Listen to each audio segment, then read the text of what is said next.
Thank you for taking the time to click on L.O.R.E. Please subscribe here and don't forget to follow us on twitch.tv/LoreLivePlay.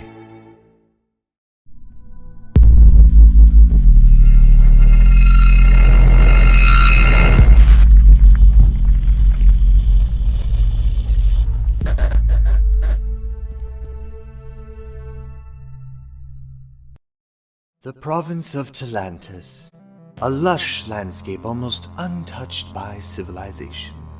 A prime example of nature thriving, domineering the slow-growing settlements on its fringes. It is here that something new has begun to take shape. Creatures not native, nor natural by evolutionary means have made themselves known to curious outward eyes. Curiosity, however, should be shared with a side of caution. These creatures show much aggression, are exceedingly territorial, and have presented themselves as a problem for many.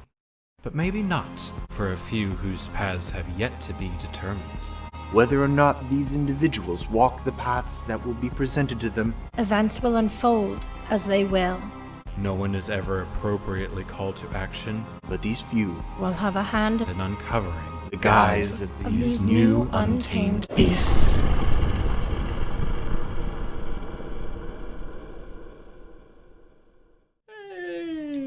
Greetings! Welcome to L.O.R.E. and tonight's session of the Guise of Untamed Beasts.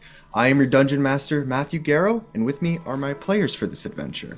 However, I do want to note that unfortunately two of our reoccurring players were unable to make it tonight due to other unforeseen circumstances. But we're going to have just as much fun as if they are here. And if anything, we're going to have to make up for it so that it does feel like they're here. But at the end of the day, let's start and introduce who we have here tonight. So below me we have Dylan. Hi, I'm Dylan, or DG, whatever works for you. The point is, I play Azazel. He's a wizard. That's good. Whatever works for you. He's just barely hanging on. We normally have Sarah next, who plays Orn, but we will skip on over to Chris. Hi, what's up? I am Chris Ferguson, and I am playing Trovik, the confused barbarian minotaur that thinks he is a barbarian and would never give trophy to X-Men.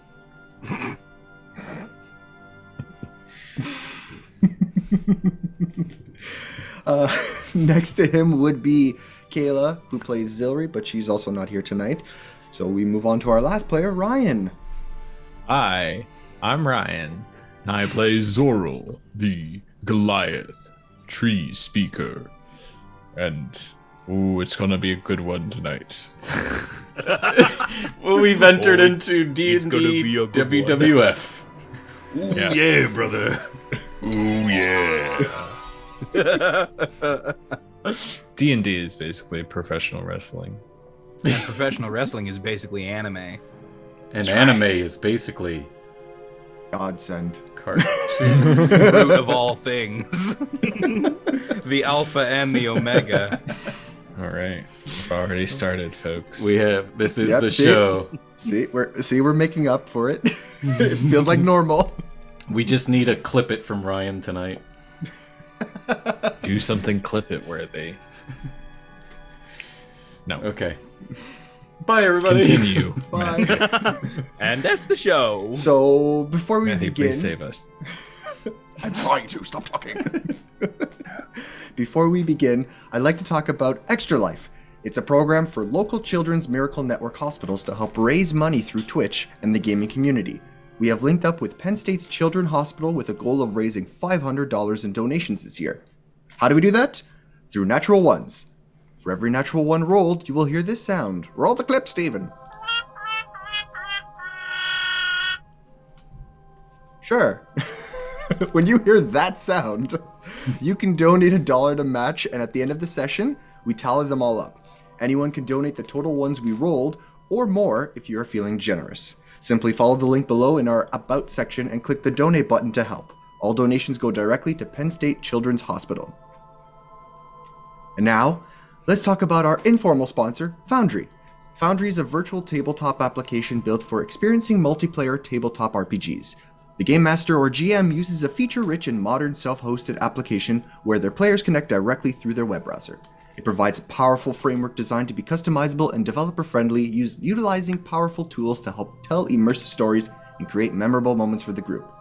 To date, it contains support for over 150 different game systems such as Dungeons & Dragons, Pathfinder, Warhammer, and Vampire the Masquerade, just to name a few, and over 1,000 custom add-on modules, each one created using the ideal systems and add-ons provided to bring a unique gaming experience for each group, none like any other. The developers also have an interactive community on their Discord server where they answer your technical questions, provide release updates for system packages, and upcoming community content. Best of all, this can all be acquired with a one-time purchase, without subscriptions or feature gating.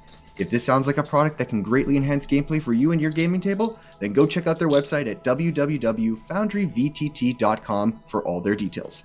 And if you want to see Foundry in action, you can check it out here tonight to hear during two-night session or on A New Horizon, hosted on Thursdays at 7 p.m. Eastern Standard Time.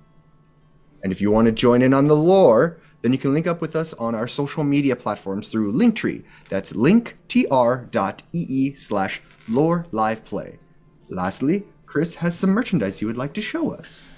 Yes, hello everybody! I love merch! Bumper stickers! You can put them on your face or your car! Isn't that weird? Look, okay. And we got what are these? Pins! Yes, pins! Isn't that weird? We got pins as well!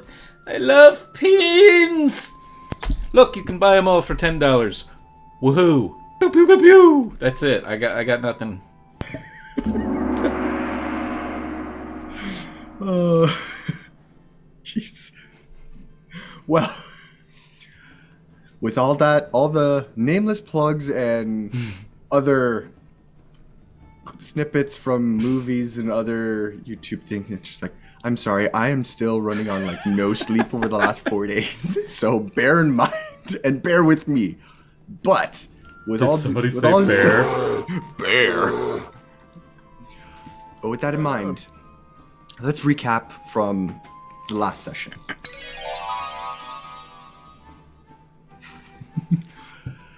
We're in the past. We're in the past, coming into the present.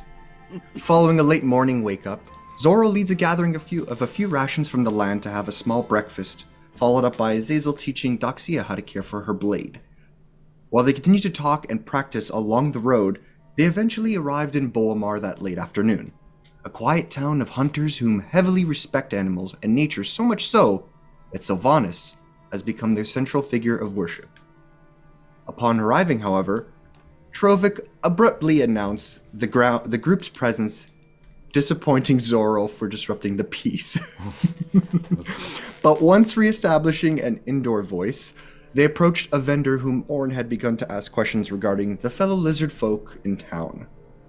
A little taken aback by the group, it was advised they speak with the town leader, Merlet Hazeldreamer, a centaur druid connected heavily with nature.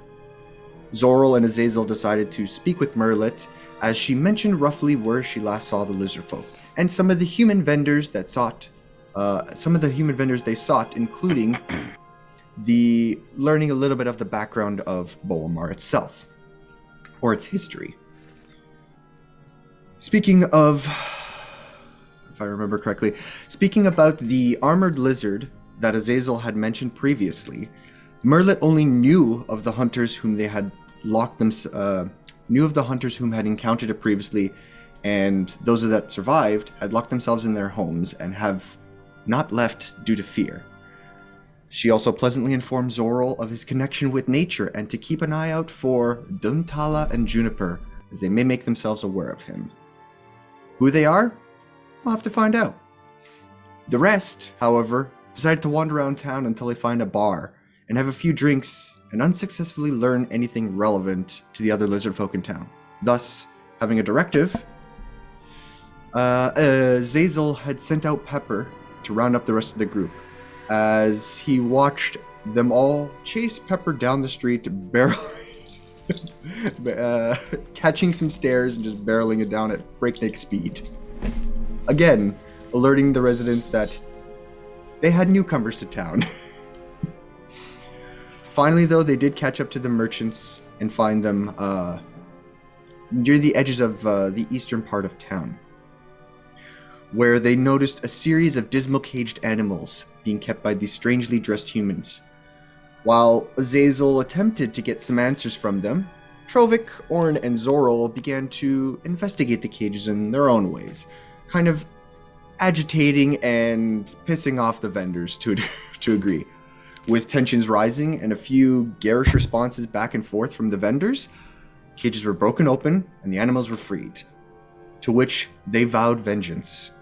And in a quick fleet of their feet ran down the street, hoping that... running down the street. As the rest of you now find yourselves standing about these open and destroyed cages, a couple of water-filled ones with some sea creatures, and a large crowd of people staring, with a few approaching your general direction. So, friends, how would you like to proceed?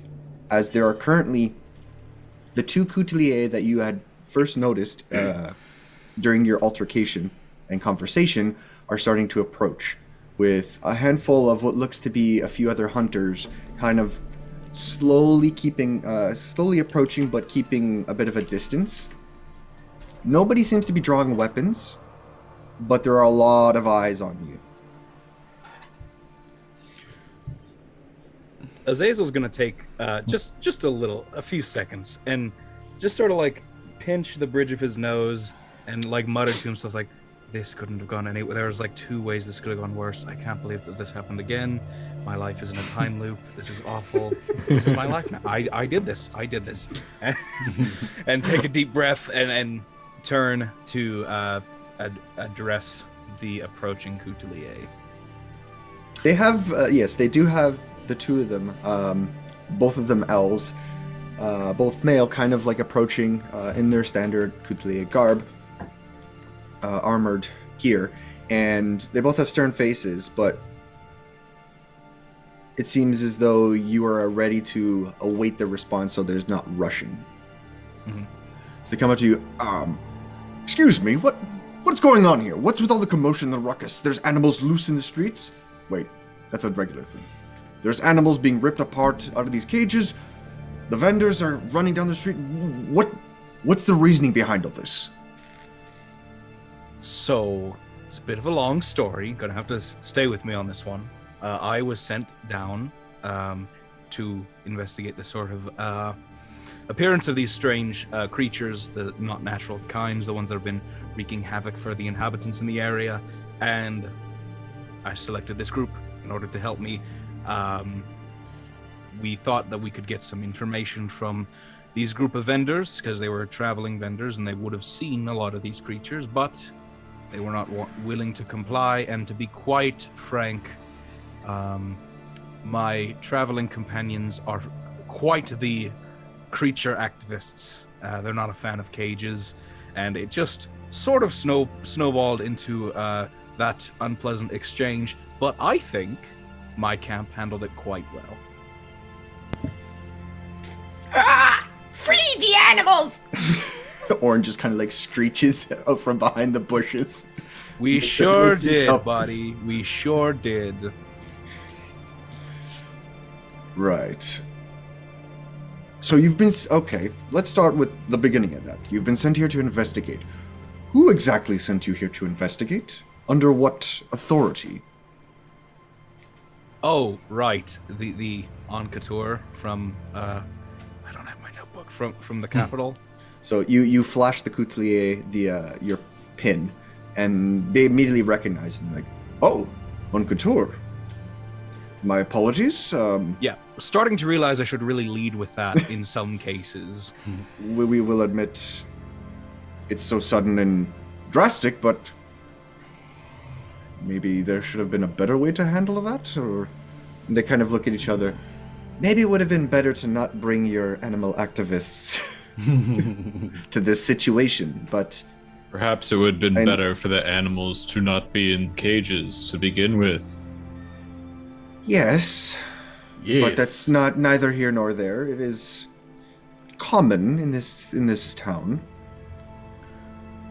No one will be taxing these dummies anymore. They are now free. It is common that you are not as enlightened as I previously had hoped. This seemed to be an outlier in the case of this fair city. So, Yes, they do. Some of the hunters do bring live game back and keep them as pets or trade them to others. But it is common enough that it's not an issue. This town does respect nature and the beasts that they capture or slay for whatever uses, and things seem to go fine. These vendors that you chased off, they seemed okay. They weren't disrupting anyone, though I cannot speak for the rest of your group, as he kind of gestures behind him as the rest of the crowd. But on Contour is... Maybe we can discuss a little bit more your reasoning behind your investigation. I do not mean to step into your territory, but we do have prying eyes now with this scene. Understandable. I will note, however, this good man Zorro, the tree speaker, he is very in tune with nature in more ways than I think you or I ever could be. And in such, I trust him on matters of keeping balance between us as humans and other sorts of sentient, humanoid-looking creatures and the sorts of animals and creatures from the wilds. I trust his judgment on a lot of those things. Well, first appearances aren't always what they seem to be, but if you vouch for your companion here, and the rest of them, and he kind of looks over at Orn, Zilri, Doxia, and Trovic, kind of just standing there. Zilri's kind of just watching, and with a bit of a smirk, kind of just waiting to see how things go. Orn's just kind of like picking at some of the metal and kind of like chewing on it and like throws it down. Doxia is hiding a little bit behind Trovic, who is still radiating this aura.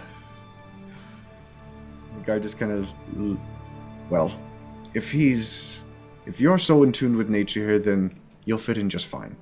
And chances are we won't have any issues.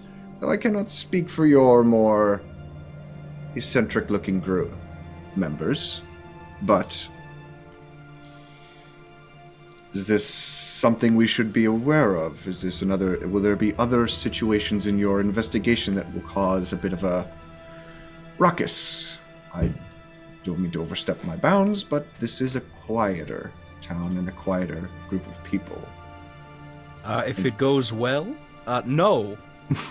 If it goes according to plan, that will not happen again. I'm thinking for the next part of the investigation will take us outside of town, looking through the fields and figuring out what exactly we could find from out there. But you know, if any other trouble finds its way to town, then trouble is often met with trouble.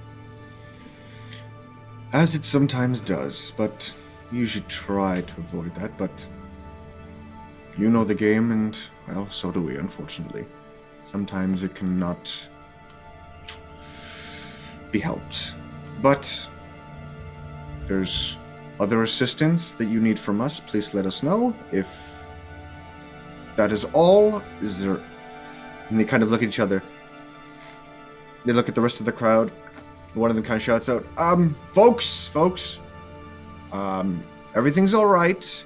It's a situation handled by the Coutelier at this point, and we'll take it from here. Do not worry. This should be the only disturbance of your day and days to come.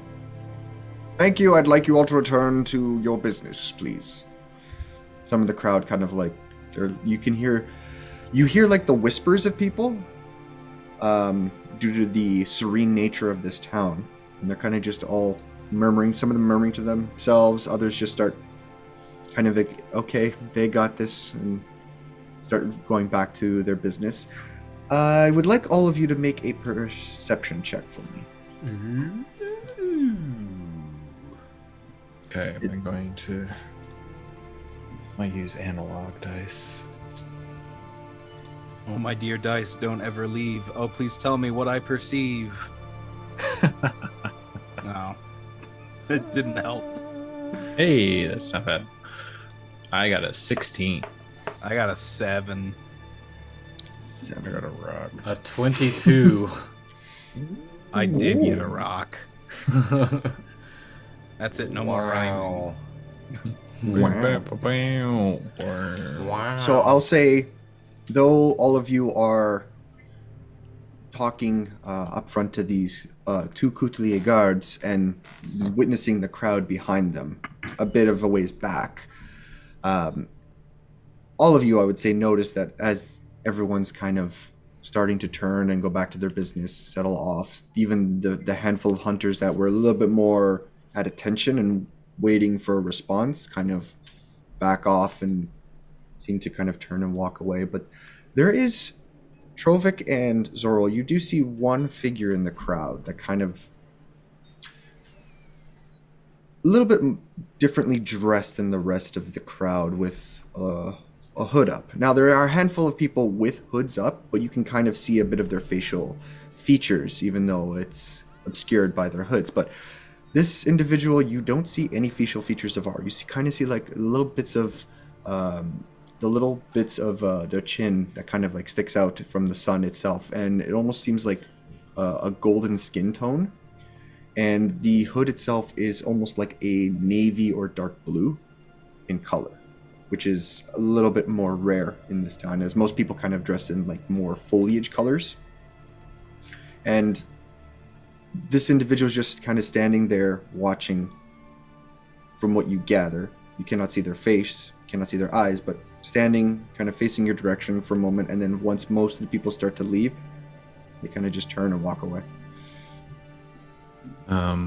As people start to disperse, to just go up behind Azazel and put a hand on his shoulder, say, "We are being watched.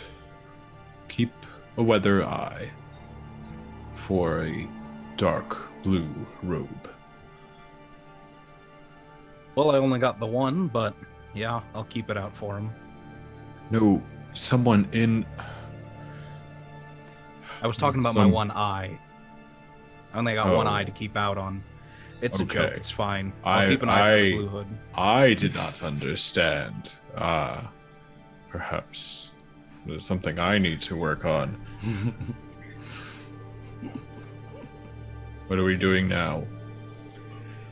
Well, the two Coutelier are kind of, after the first one kind of starts to speak to the crowd, and it's like, well, you said you are all heading out east, correct? That's the next step.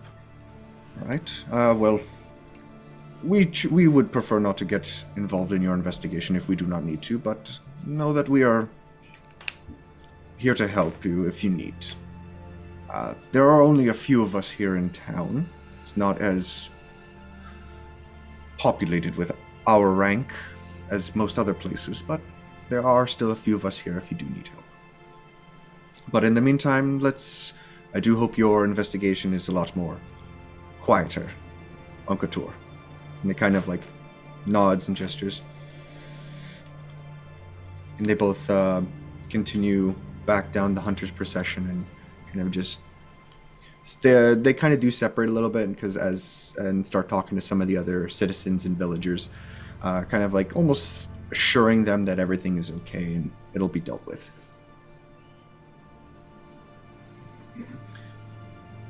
Well then, do we need to prepare anything before we head east, or do you think we're all good to go?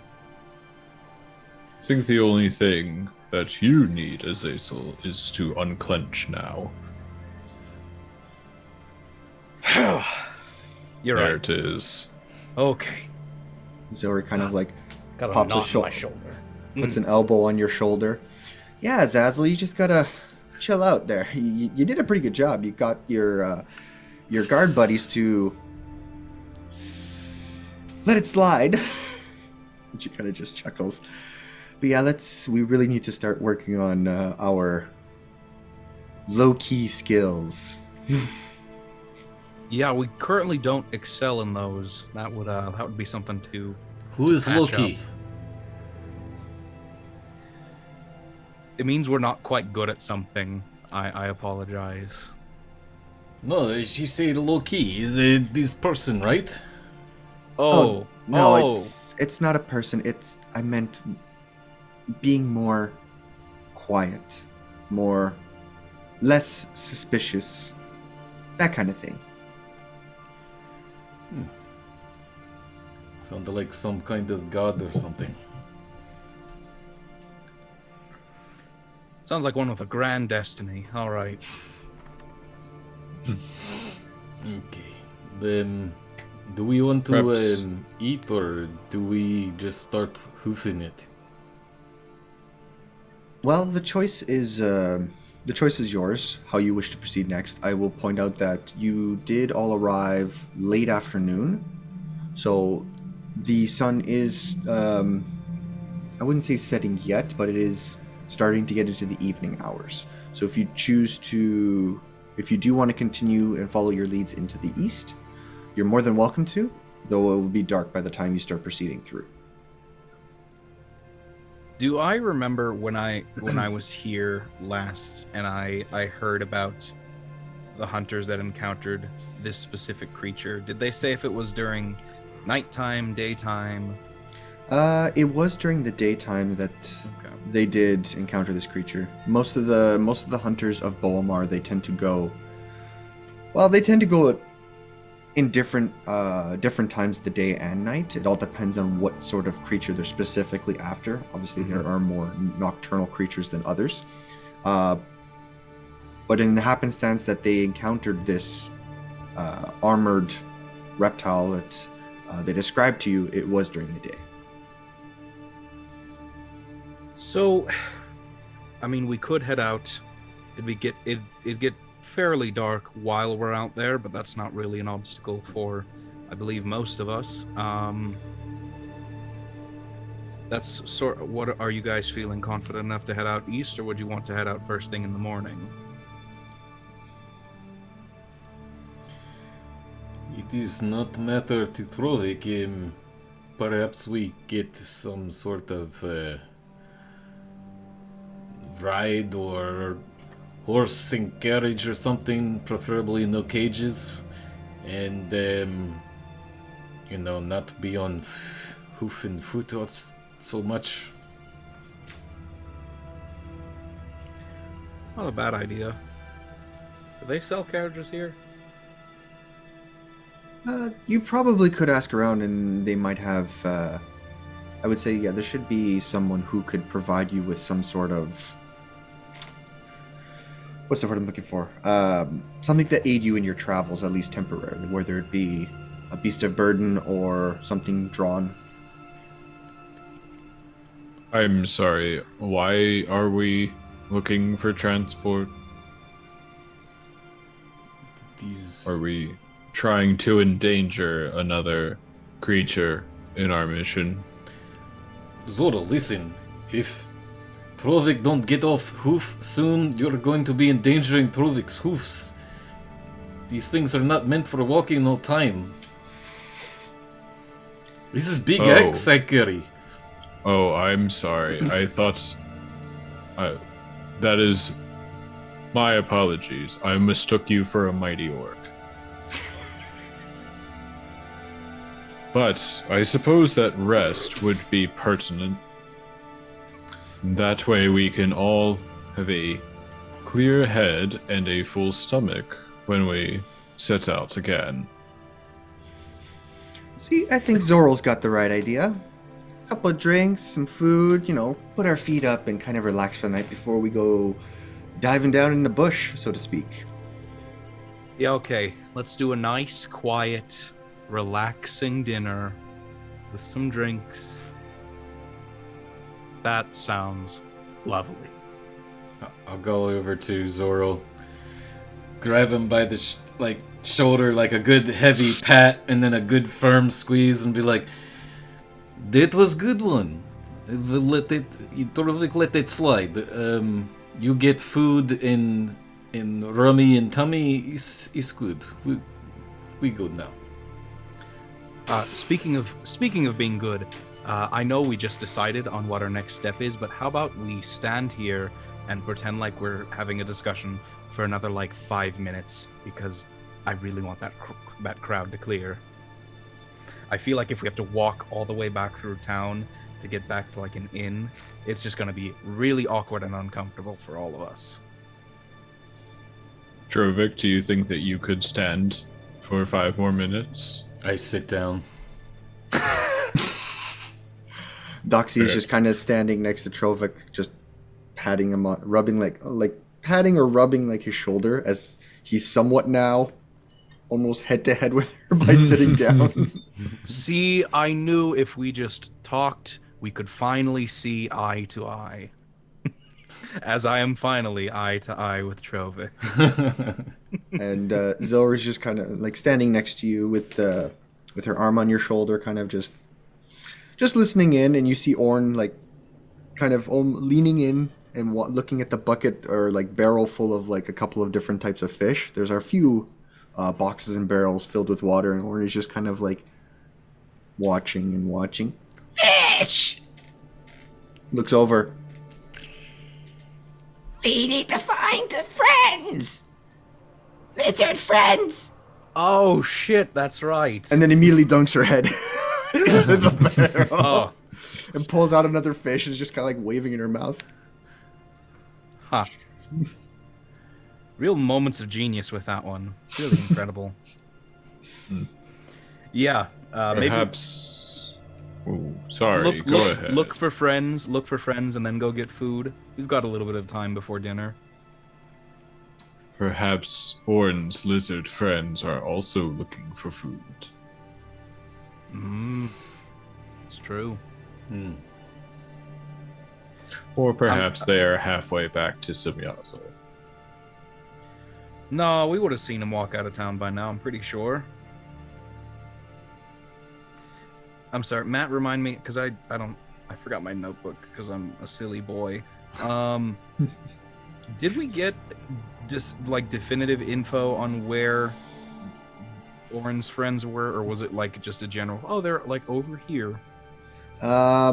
If I recall, when you spoke with Merlet, she specified that they were still in town. They were closer to where the vendors initially were that they were trading and dealing with, but she said that they were sleeping in one of the alleyways in between the buildings. That's right. She said she's not quite sure which ones, but she recalled seeing them kind of heading that way. So they're probably within the vicinity, you gather. Or at least on this side of town. Okay, so we're gonna do that in about I don't have a watch. About 2.5 minutes. We're gonna get up. We're gonna look around for Orange friends, and then go get food. We'll look around the alleys in this area and just see if they're still passed out, if they're awake and walking around, that sort of thing. Okay. Trovik, you're still just sitting on the ground waiting for an instruction. Yep. Just trying to remember. Trovik, would it Names. help if we gave you like shoes, like hoof shoes? No. It is not. I don't. No. It is. Cannot cover these. I was thinking like shoes, like they have for other hooved animals, where it's just sort of like a little metal implement. Do they have memory foam? They have wonderful arch support. It's really crazy. Yes. The pump ups? Yeah, of course. Dr. Cholet.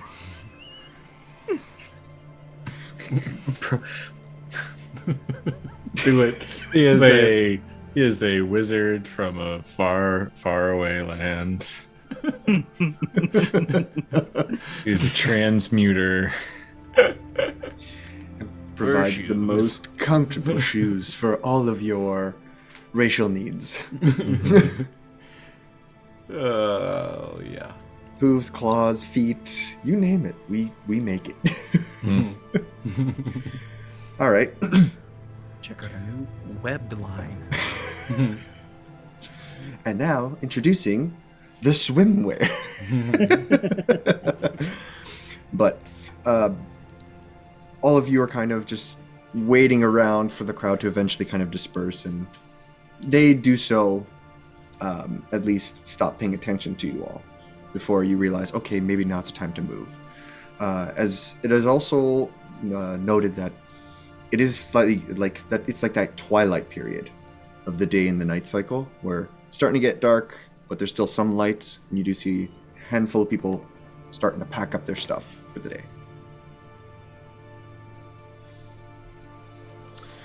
All right, let's go check out those alleyways. Okay. Now, do you want to make an investigation or a perception check to try I and would find love to make an investigation check. them? All right. 17. 17. It takes a little bit of time, maybe about half an hour, 45 minutes, kind of like perusing through some of the nearby alleyways. And it is a bit tricky due to the fact that there is a lot of vegetation growing in and around, in between, around, and on top of most of these buildings, though never enough to really obscure too much. But it's like you have to kind of walk around trees, or kind of like wade through a shrubbery bush. But you do eventually find Kavash, Raz, and Skriz, kind of like just sitting behind a series of buildings, and like behind this one particular house. They're just kind of sitting there, kind of like talking amongst themselves. One of them is kind of like lying down on the floor, just having this conversation. They just seem to be lounging around in the middle of nowhere, in between these buildings. Warren kind of like immediately rushes over, kind of just plops down next to them and starts talking. They're all talking in Draconic. I bet Orn is asking them questions to help with our investigation. They are a dedicated detective. Make an insight check for me. Will do. Natural 1. Yeah. Natural 1. Sorry, first natural 1 for the night. Donated extra life, folks. The link is there somewhere. Orn is a simple person, and half the time you're not quite sure which way they tend to lean in terms of their thought process, but you're really hoping that Orn is asking questions related to what was just going on. Draconic that's all word for draconic to fish me. comes up a lot. Fish! Fish! Yes. Sounds like the common word for fish. Orn. We are going to eat and rest for the evening. Would you like to stay with your friends here and we will get you in the morning? Or would you like to come with us?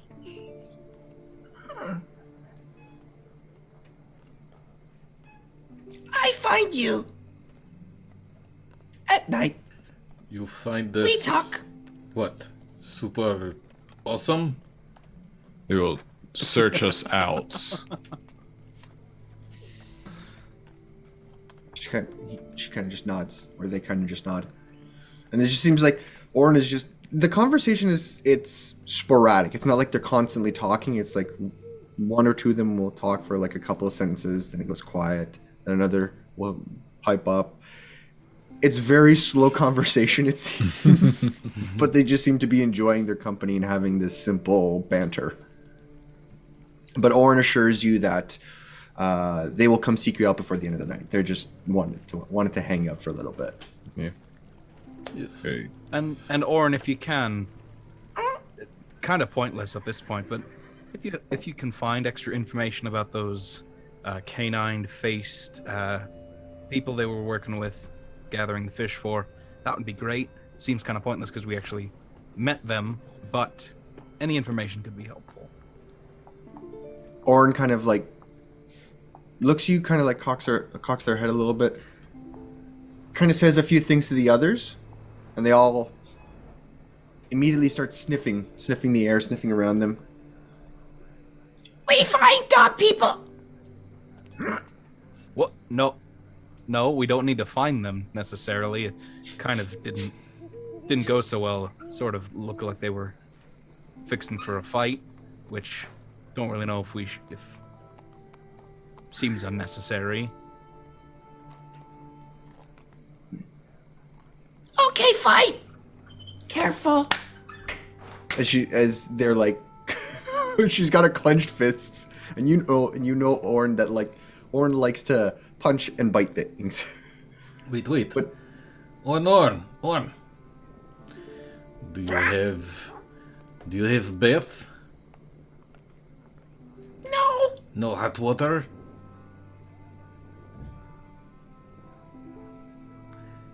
Later. Maybe perhaps you give Doxy adventure with friends here for a while? Let's just dump all our people that aren't here. Just go, stay. Hey, Stay you guys, with the lizard people. I'm okay with playing as all the as our two missing players and all the NPCs that you want to bring with you. I'm okay with that. Oh. I just don't have the energy to do all the voices or try and mimic Zilri and Orin's voices. But I will do my best. Can I sit back and you play as me? I can certainly try. Yes. Yeah. Oh, that was pretty good. Sure. All right. No, Here you go. I was like, okay, I'm convinced now. Matt, you're playing everybody tonight. no. Say. All right. No, I'll say to Trovik, it's just like they seem. Firstly, they seem like they are spoiling for a fight, and we are spoiling for a meal. So, do you really want to put your little flower into danger? Ew. Secondly, not to speak for Doxia, but I get the impression that she's quite tired of the lizard folks' company. Is this kind true, of- Doxia? Why do I call her Doxia? Little flower? She kind of nods, gives you this look, and just kind of. Okay, so food and belly? I mean, I wouldn't mind eating something. Besides, And I'm going to go fight people. That Besides- sounds like fun. I can Yes. try with my new dagger. I can Sure, start. yeah, we Uh-huh. can, cut that fish and, stuff. Okay, Yep. let's.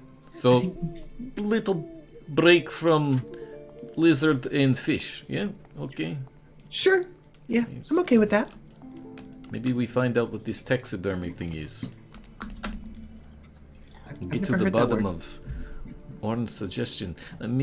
I think it has something to do with shiny coin.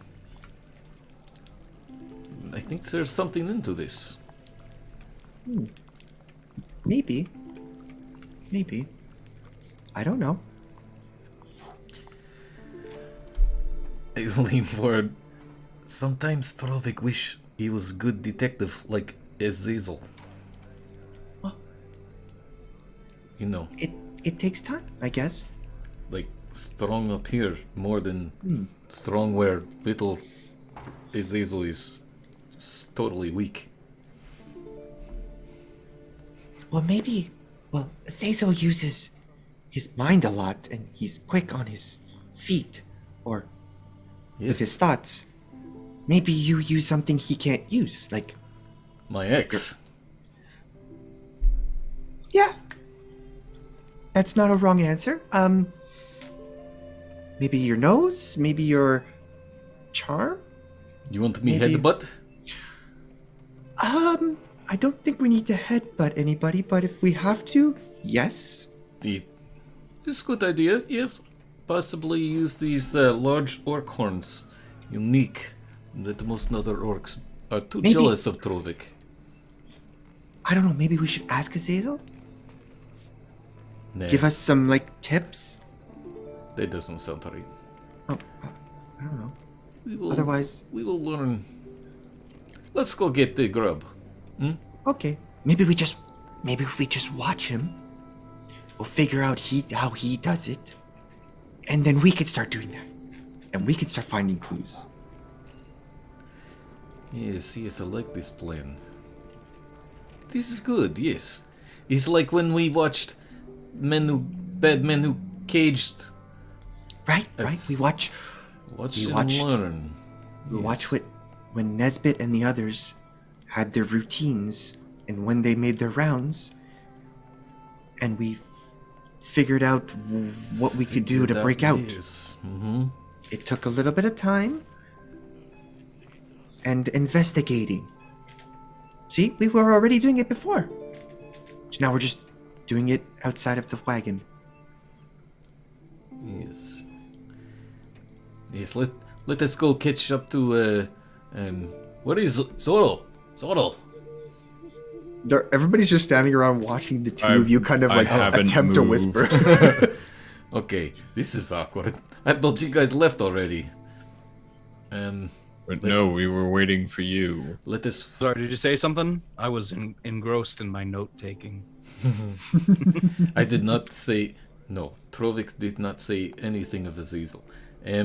Let us go get grubby for tummies and ale for brain. Yeah. So, Great. 2 out of 3, not bad. Orn just explain as best they can. They give you the idea that Orn's going to hang out with the other 3. Yes. And then they're going to go start looking for the dog people that you guys mentioned, and we'll probably meet up with you sometime in the night. Okay. But for now, they're kind of just sitting there talking, sniffing about, trying to get a bead on where they should go next. Okay. With Pepper, I'm gonna telepathically communicate to my little owl friend. I don't really like the thought of them looking for the dog people by themselves. I think maybe you keep a distant eye on them, not too close because they might get hungry, but far enough away that if something were to happen, you could just let me know and we can move from there. It's not a bad idea. I mean, even if I do keep my distance, there are other wild animals that live in this town, that roam freely. So chances are, if we leave them unattended, they might go snack on them instead. But Yeah, I can do that's that if you so choose. That'd be great, partner. And then, if anything happens, just let me know. Of course. Pepper kind of looks at the 4 of them sitting there, starts to take flight, and immediately all 4 of them notice Pepper leave your shoulder and land on one of the tree branches above, and just looking down at them. Orange just like... He's And friend, not food. He kind of flies a little bit higher up and disappears into the tree a little bit. And he's at least out of the view of everybody else until eventually Orin and the others kind of lose interest and go back to their little bit of banter and lounging about. Zazel, now you have 2 things that you can worry about them chasing.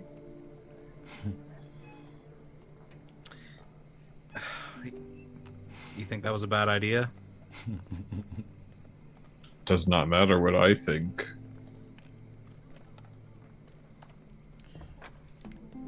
I think Pepper's capable enough. If he'll be stealthy, and if he gets spotted, well, hopefully they won't be too loud about it. Well, you could choose a worse companion. Owls are notoriously quiet. It's really handy, honestly. All right, food time. Let us find something. Do you know of a good place here, since you were here last? I know of a place. That is more than we do. Lead on. Insight check. All Do right. it. Actually do it. You're more, yeah, if you want to make I don't believe you know of place. Detective. Oh god. I believe you Beautiful. firmly. You are all-knowing wizard. I don't know. Yeah, is I it just take him to wherever I was at last time. Which would be... you take him to you know. what seems like it's a smaller location. It's called the Tempered Garden.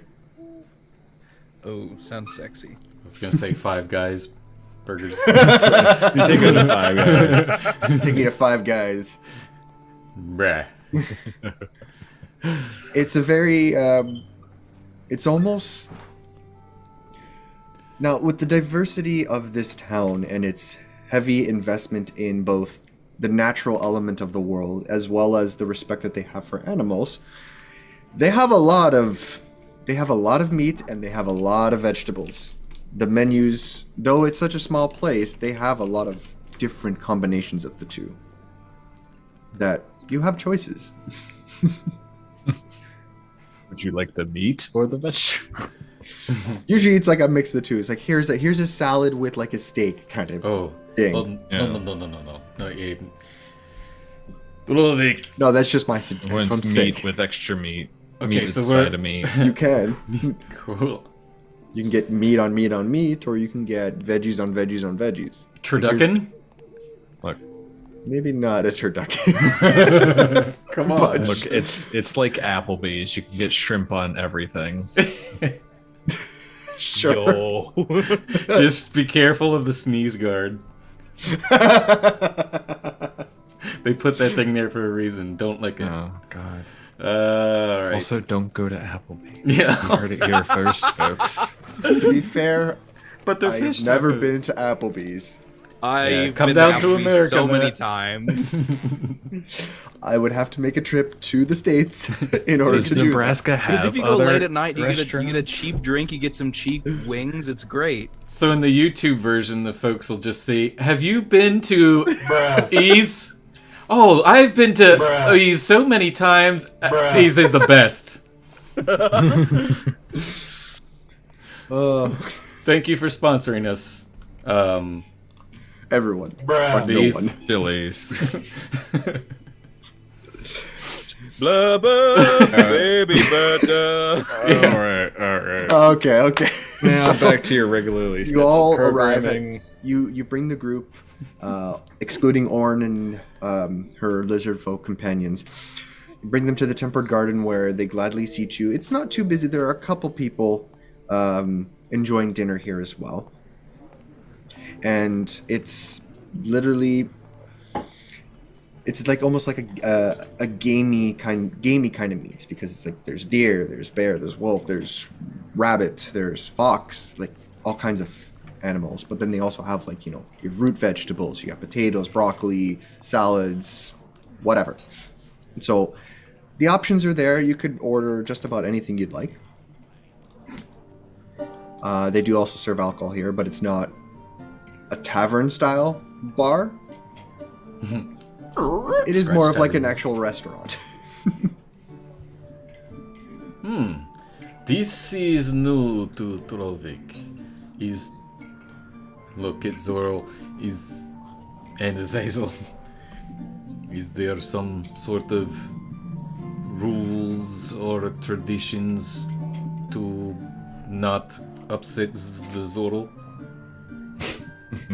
In the restaurant scene, generally be courteous to other guests. Don't have your elbows on the table. Chew with your mouth closed. Don't talk with your mouth full. That sort of basic stuff. Be nice to your wait staff. Give them a generous tip. This is barbaric. How do they Admittedly, the elbows on the table thing I never understood. But just use your inside voice and don't make a mess. Do you want to have healthy spine posture? Because that's how you have good spine posture. You keep your elbows off the table. Alright, for Trovik, try to be good. If I want to have good spine posture, I will stop bending down to talk to you. Yeah, that's fair. That's Said the wizard to the hobbit. Shots.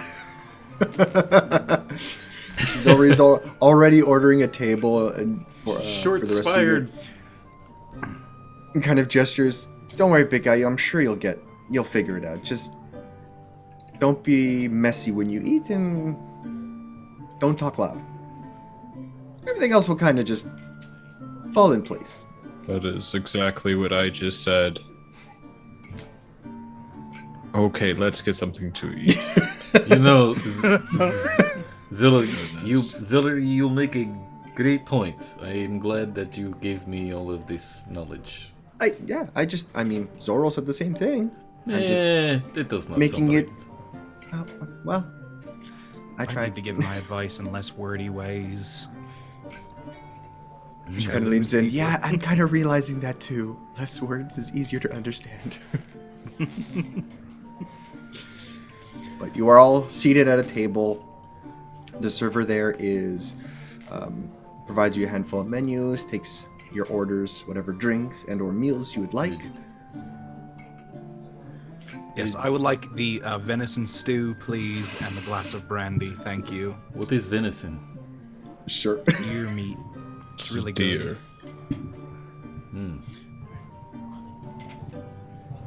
Okay. What? Oh, of course. Little Flower was teaching me about manners. So, Zilli and Zorl first. Sure. She looks, that one. And she's like, I don't know what these are, but that one looks interesting. There's a lot of words. I think it said peppers. Peppers. I've never tried peppers, so let's do this one. It is L? They have your L here? No, that went over my head too when I said it. After I realized, I'm like, oh shit. Yeah, that's right. Oh, Gary, you're very tired. No, I heard peppers are spicy or sweet or. Oh, this is good. It depends. So it's not Azazel's owl. It's the vegetable. Oh, VeggieTales. Okay. Then what will Zorl be having? A mushroom stew. Oh, this sounds good. Yes. This one will have grass and salad and mushroom stew. The waitress nods. Zoe says that she'll take some sort of like almost like pork dinner plate with like potatoes and carrots and things like that. Good. We all avoided It's barbecue.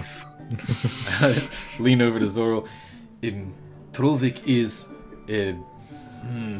It's more boar meat than anything else. It's not so much pig. put my hand on. Trovik is vegetarian too. Oh, I mean, you can eat meat if you want to. It's fine. No. You don't want to? Doxia kind of like, he doesn't like eating meat. He only likes eating vegetables. Oh, that's okay. There's plenty of nutrition in vegetables, things that come from the ground. But things that are provided by the land to be consumed by others is perfectly fine. But it comes down to preference. I like more earthy things like mushrooms, and I'm sure they don't think that they would serve any particular type of flower here, but it's a preference. And I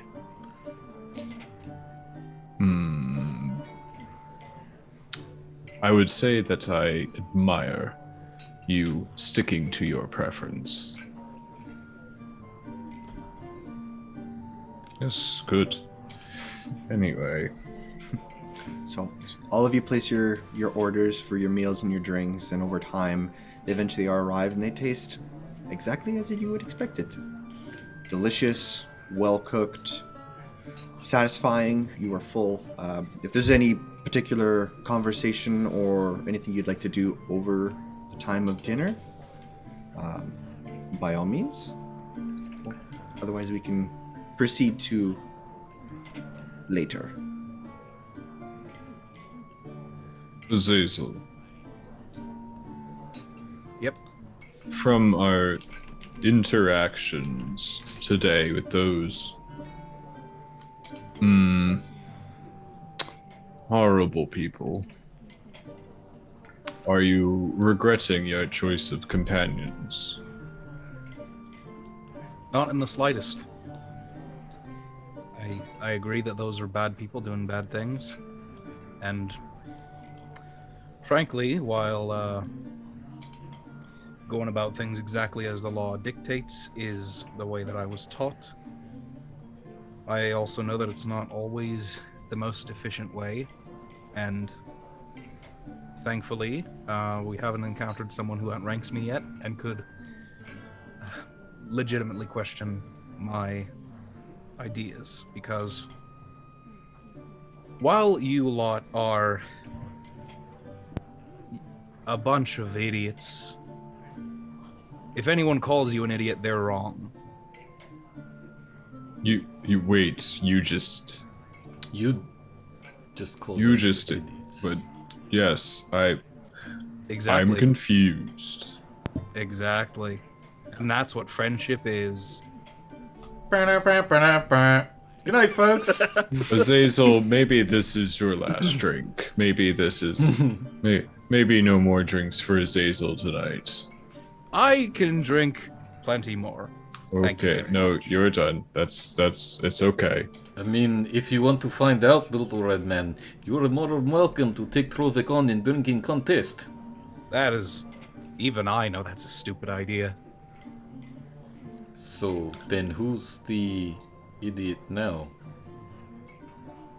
I guess I the start egg's on looking my around. face then, isn't it? Who is the idiot now? Maybe idiot was a poor choice of words. Chaotic. Maybe it was. Chaotic. That feels about right. But when someone else questions your intentions or your character, I'm not gonna stand for that. I wasn't gonna let those two guards badmouth my friends, and while I could have probably done more to dress them down, that would not have been not very apropos of the situation. It would have been a bad look, to say the least. No. You would have made bad guys. You would have. Wait a minute. You would take bad guys' clothes off for friends? Oh, okay, yeah. I'm sorry, yeah. Realizing turn of phrase not really worked. That's essentially just when you yell at someone because they're doing a bad job and you're like their superior. So like if those officers do a bad job, since I outrank them, I could yell at them or like not necessarily punish them, but like give them a don't let this happen again. You do your job better from here on out, you know, that sort of thing in a more aggressive way. And it is called undressing? It's called dressing someone down. It's Dressing sort of down. yeah. I kind of would like to see that happen. Zoe says, "Well, Which So, one? So I lean to Zoro. So Well- Zoro, then you need to not undress Trovik so much. Yeah, maybe I should Why? stop drinking. Why would I stop I mean, dressing you down? Have you done something that deserves that? no, Trovik being like super duper like hero stuff right now, and so If anything, You are being very you good should be right now. putting clothes on, Trovik.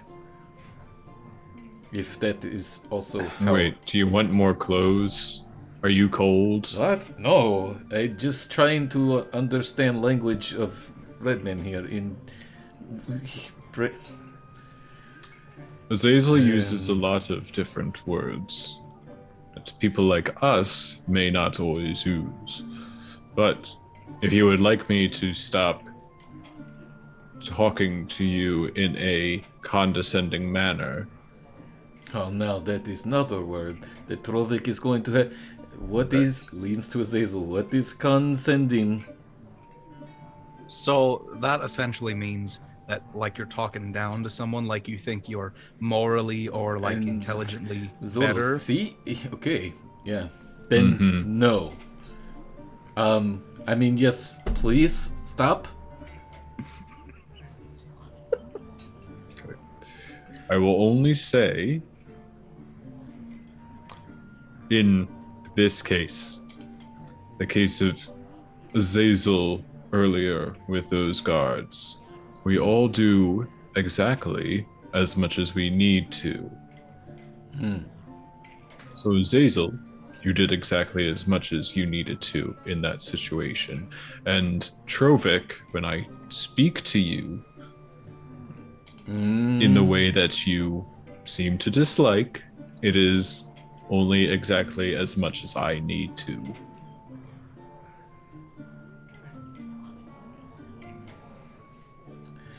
I'll just go back to eating.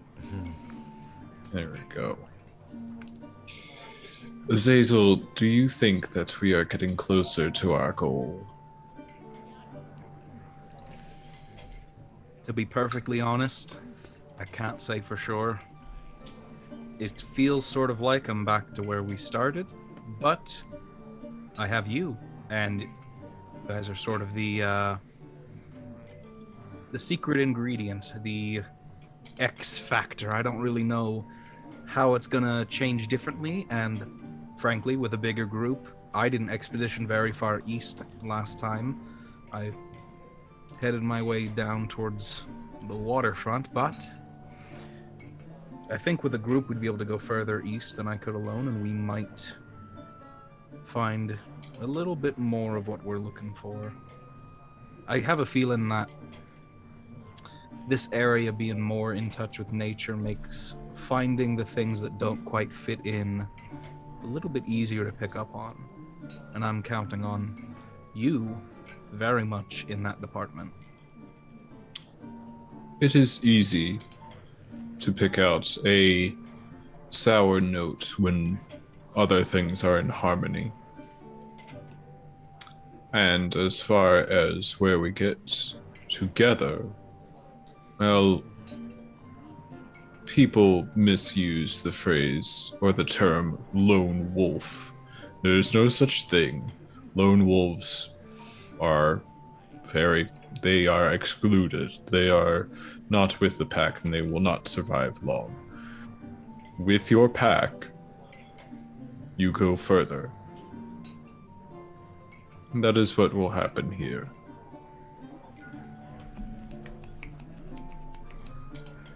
Couldn't imagine a better pack to ride out with. This is good back. I mean, yeah, of course. We're here to help you by filling those odd points where you falter a little bit. And we'll definitely pick it up where you can't. Zora kind of smiles. But I'm glad to be here too.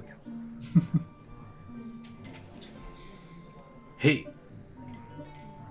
would Azazel, the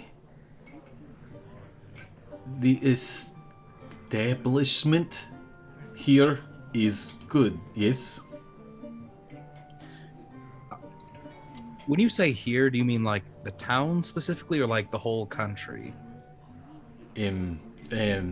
This small town we in now. Oh, yeah, I think it's a lovely town. Zorl and I spoke with the town leader earlier, and she seems very, very at peace, and very in charge. It's a nice little harmonious town. Do you think they would have baths for Little Flower? Have what for Little Flower? Do you feel that they have baths to take bath in bath, water? Oh yeah. Clean. I'm sure we could find a bath somewhere. Yeah. Okay. Good. Because Actually, does this inn have baths? I don't remember. This is a restaurant. Like a inn. It's Oh, it's a restaurant. do they have a I thought it was large like an inn sink? with a restaurant in the bottom.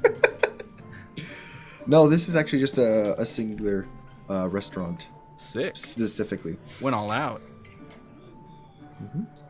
So, if you were to find another tavern or another inn, they would definitely they would have a bath if someone needs to bathe or wash up, say for the night or for the day, or wouldn't be too difficult. Awesome. When we go looking for an inn, we'll look for the really nice ones that we find the good bath. Okay. Yes, Trolovik make promise to Little Flower. And now she's starting to stink a little bit. I feel like we all are. Bathing's kind of important. Never skip on your hygiene. I mean, sometimes I just, lick my fur and eventually get most of the stuff out. What is hygiene? being clean. Okay. Yeah. That one was simple. I can remember that one. Hi, George. Oh. No. High dream of hygiene. Did you get another drink? I said no more. Listen, you can't control me. Oh, I believe that I can. I mean, Sorry, Zoro, that was me. Zaz seemed like he could, loosen up a little bit sometimes. Seemed a little bit stressed out today. Just a wee bit. Just a wee bit. maybe this town has somewhere we can all have a nice, relaxing, and cleansing bath. Oh, like an entire building of beds for everyone. It's something I understand some places within the walls have. Not everywhere. Like a place to live for beds. Yes. Like a house with beds. I don't think people live in baths unless you're aquatic in nature, but a bath would be nice, sure. Do you think maybe Orn and the others would want to bathe? Do they bathe? I don't. They like water. Sure they like. Orn swims, but I believe I watched him roll around in dirt to clean himself. It scours the different things off their scales. Yeah, that makes sense. So like dirt bath for Orn. A mixture of the two? Like a mud bath? Oh yes.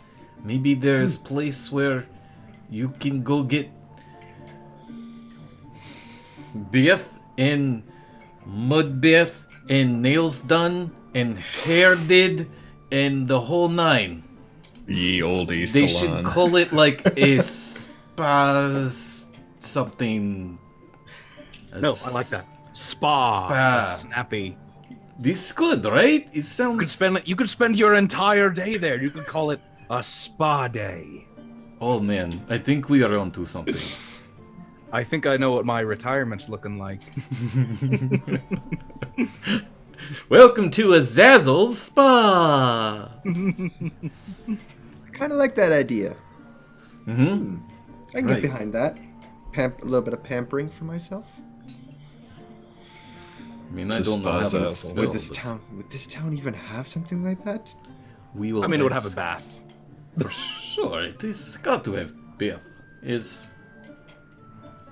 Look at Only these one nice way people. to find out. I stand up. Excuse me. No. Nice. No. This is not big the guy, way. no. People, I have just jeez. curious to see if you have bathed today. Show of hands, please. You stand up, and it's a little bit louder here in this restaurant because of the more confined space. But everyone is still kind of keeping the conversation to a tolerable tone. It goes dead silent in the restaurant, almost as if you were outside, and everybody was just gazing in your direction. Yes. One of the waitresses.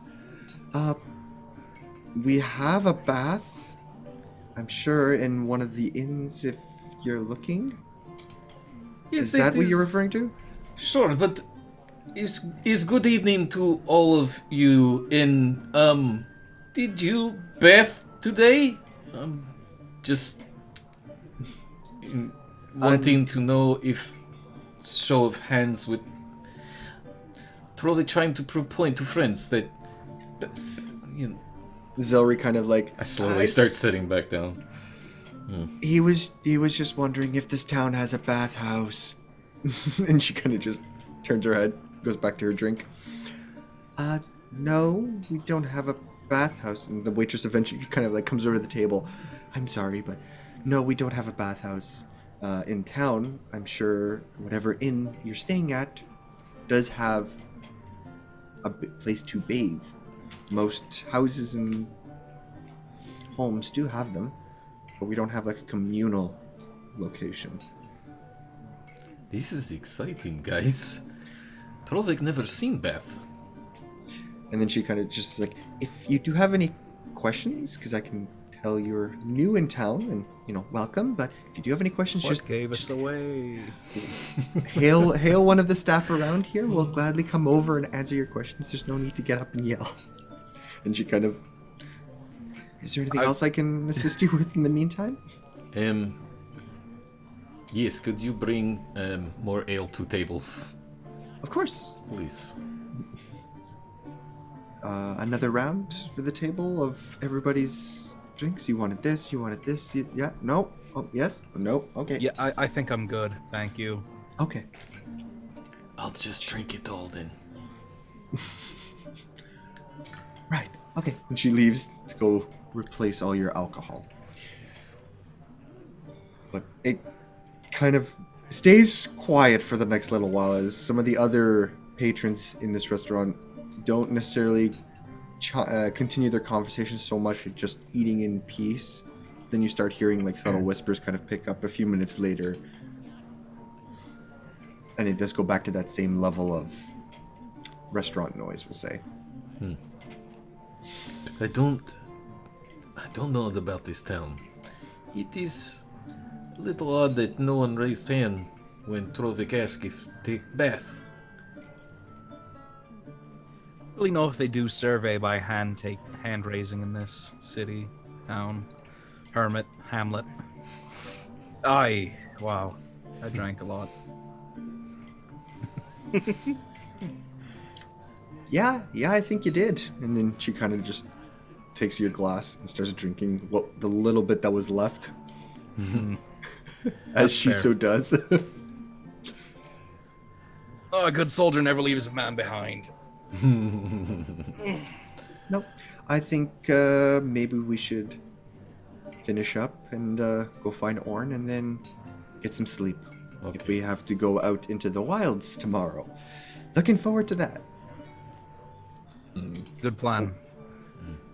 I will take all of the table bread and shove it in pocket. Okay. Orn said that they would find us. Yeah, but Oh yes. We must put our trust in that. okay. They have good instincts. I'll turn up. And I mean, Pepper's not too far behind. He'd let me know if anything bad happened. Would he though? Or you'd know if he got eaten. Yeah, that too. What happens if somebody eats your pepper? Well, his physical body gets destroyed and his spirit shunts itself back to the Feywild, and then I have to, through the use of ritual magic, burn through some supplies and create a new physical body for his spirit to inhabit, and he is back in the material plane. L.O.R.E kind of leans over. If Pepper dies, he goes to a fairy place. Oh, And then Azazel gets upset and it throws is fire. terrible. And then, Yes, happy ending. She just laughs. a happy ending. That could be at the spot.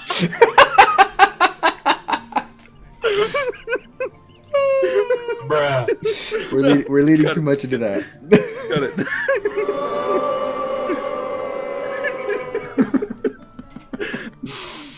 I'm sorry. That was You good. should be. So both really DG bad. and Azazel have had too much to drink. Ooh, I've had water. Oh boy, you need to lay off of that stuff. Yeah, you gotta lay off the sauce. You had a my little friend. too much H2O. It's- No. Dude, it's tap water. Who knows what they're putting in it? I think you're tapped. That is all the puns Trovic have today. But you clear up don't at this believe point. you. After the silly banter here and there, we'll decide to eventually take your leave, pay for your meals. I'll let you guys know how much it costs later. And I'm pretty sure you guys It's can cover going to it be anyways. on Azazel anyway. He normally covers. Fuck no, it's not. I'm paying for my meal. I'm leaving a generous tip. I'm paying for the drink that I didn't order because wait staff get put through enough, man. Well, Right. if you do recall, only you and Zilri have money. The others don't care for money or carry money. So between you and Zilri, and it already looks like Zilri's kind of like making her way towards the door with Doxia, and she's like, hey, as if she kind of just like swooped her up in a little bit of a conversation and started heading towards the door. Dang it, Zilri. Okay. I think we And some of us still have money. Like some of us have a little bit of money. I put like some gold pieces on the table and stuff. Yeah, I and I don't guess I'll know. cover most of the bill Oh, and yeah. leave a generous tip on that. Yeah. All right. I have 122 gold pieces. I will look. That's so many. I I'm will. actually surprised you have money. Yeah, I carry it on me, but I never remember what pocket it is in. So I tap around till I hear jingly and shit. Look at whatever Zorl is doing. How many is that? You No, give a we'll couple tell of you coins. later. We'll tell you later. It's like you guys pay for your meal and head out the door. Okay. At this point now, you spent a good amount of time talking, drinking, and eating at the Tempered Garden, and nightfall has come. And the streets seem a lot quiet, like even more quiet than it was during the daytime, as most of, if not all, the people have gone home, gone inside, or you might see like the odd person here or there kind of wandering the streets. And there are a handful of torches and lights and lanterns kind of lit up down the hunter's procession. The question is, where would you like to go next? Tavern? Go look for Orn? I'm going to Disneyland. We are trying to find an inn. Yes. Yeah. A nice inn A nice with inn. some baths. Okay.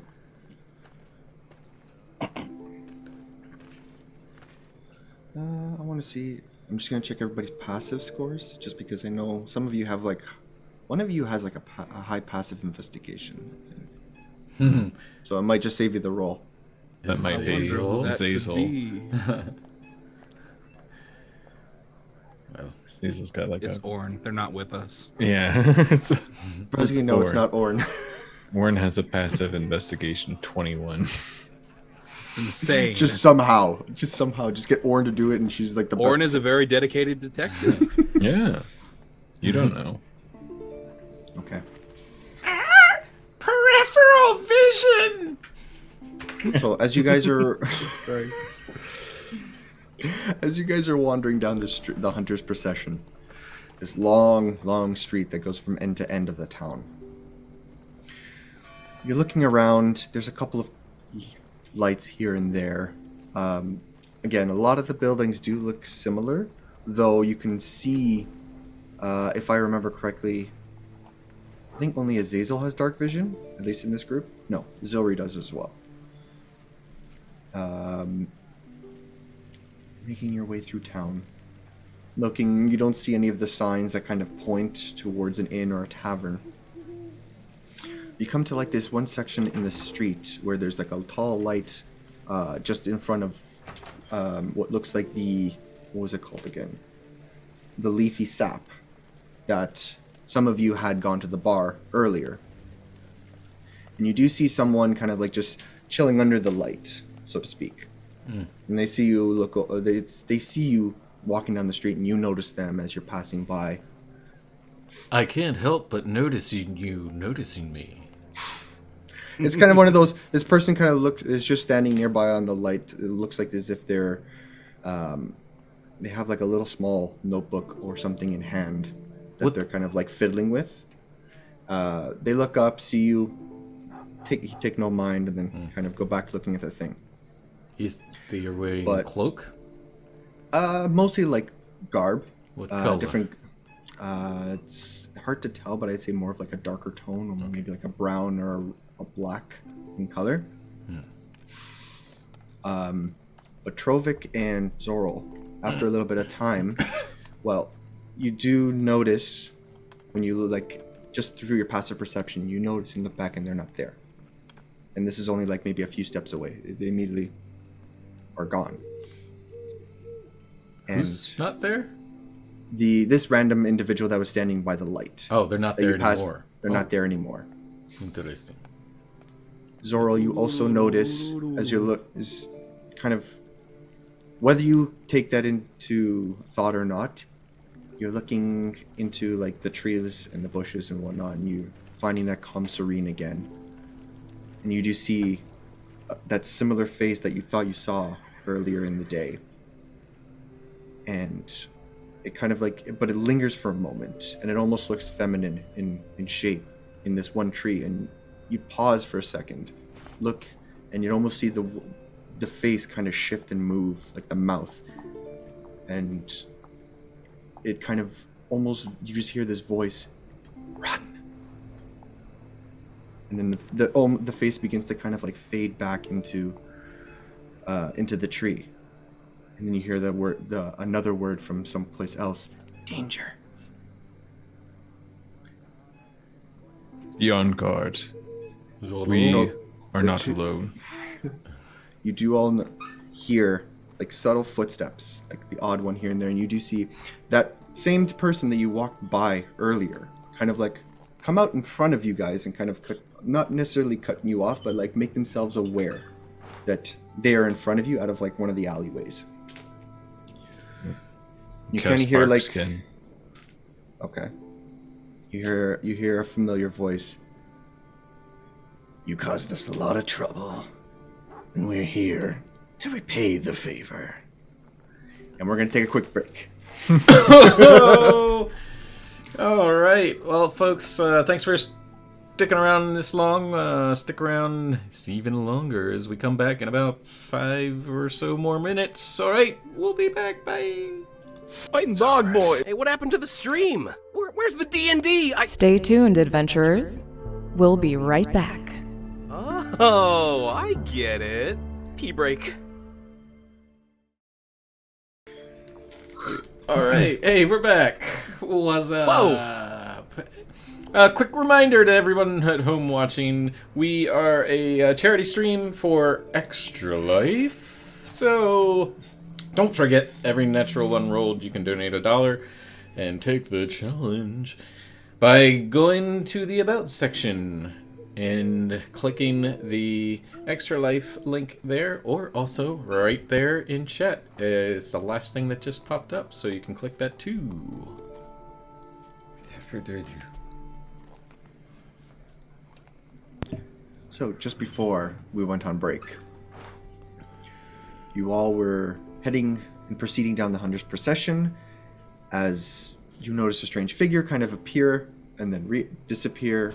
And Zorro, you saw someone or something within the trees themselves send you a warning before a hidden individual appeared out of one of the alleyways, and a familiar voice spoke out of one of the merchants that you pissed off earlier that day, threatening vengeance. And we're going to start with rolling initiative. Wow! Wow! Oh, jeez! I had to. I was trying to get... Alright. Initiative. Oof. That was a 1 and then rolled over.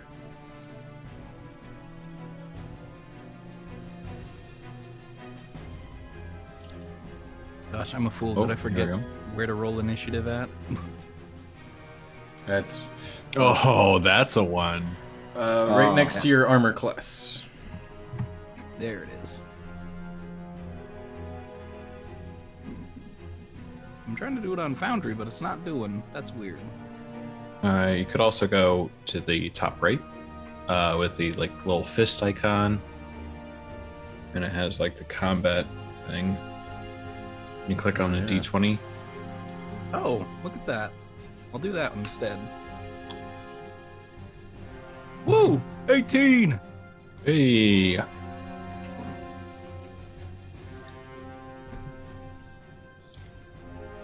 What did you roll, Trovik? Yours didn't appear. Sorry, 16... 16 total? Mm-hmm. Oops. Not 106. Mm-hmm. Oh, that too.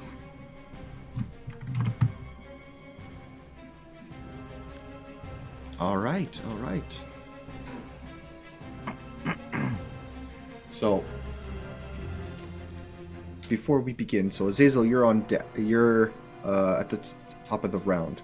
You see this individual kind of just wearing this dark brown, almost black cloak, standing in the light ahead of you guys. Everybody can see the map, correct? Mm-hmm. Uh-huh. Okay. So, you see this figure kind of standing there, and they...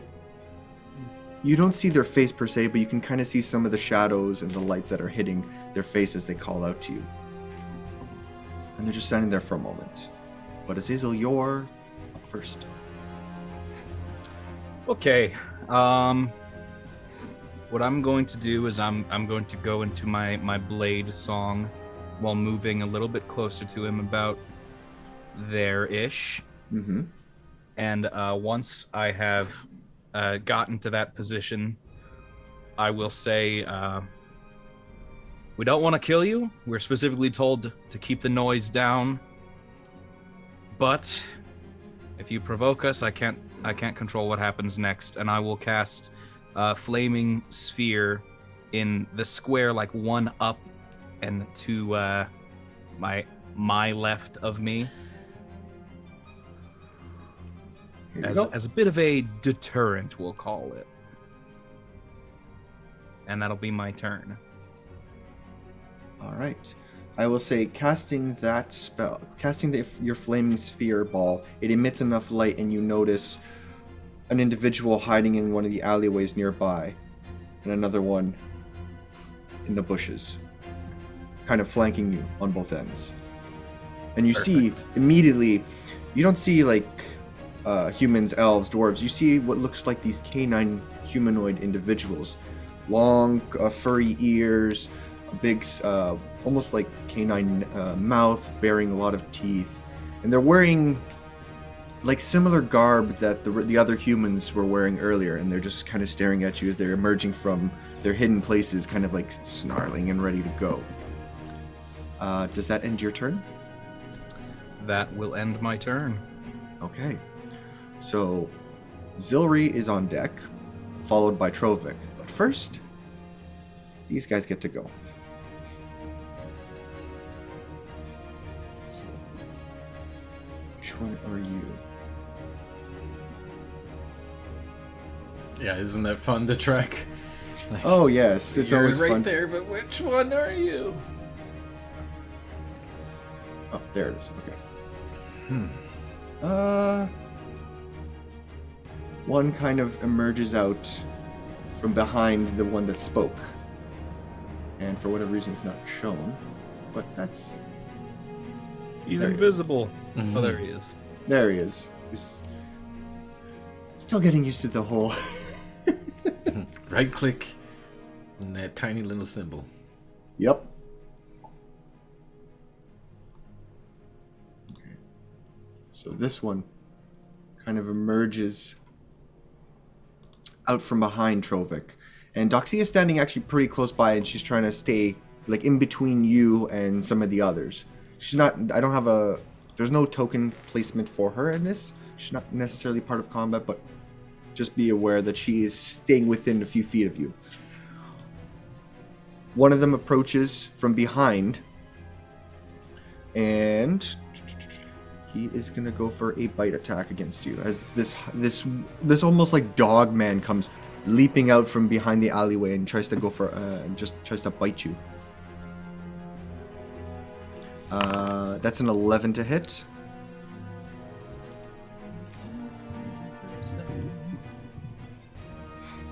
To who? To Trovic. Oh, sorry. That does not hit. You kind of hear like the quick snarl coming out from behind the bushes, and you turn around instantly, and this individual goes to go for a bite, but you quickly just kind of use your arm to hold them in place.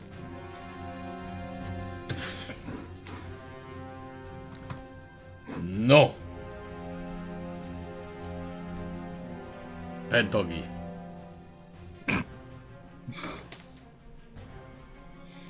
One's gonna kind of like emerge from behind as well and go for Zilri.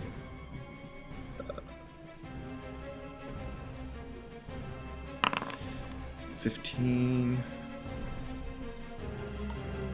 unfortunately hits Zilri as it literally bites into like part of her shoulder as she was not expecting it as much. She takes 3 points of piercing damage.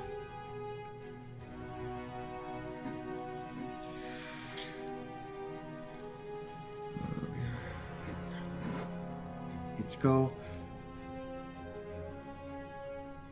That's where. This one, Azazel comes rushing out. This one actually has a sword with them and goes for a swing at you.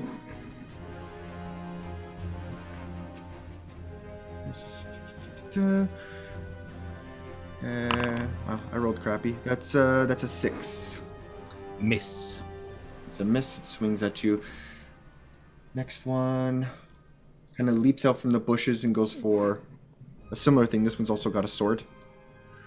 Oh, that first one, since it ended its turn 5 feet from my flaming sphere, it has to make a dexterity saving throw. Okay, good to know. So the second one I rolled a 7. That takes a miss. Your dancing form, kind of like you evade both blades from both sides. But the first one, it's got to make a dex saving throw. That is a natural 1. Hey! Whoa. There's Let's roll that damage. 2. He takes 8 fire damage. 8 points of fire damage.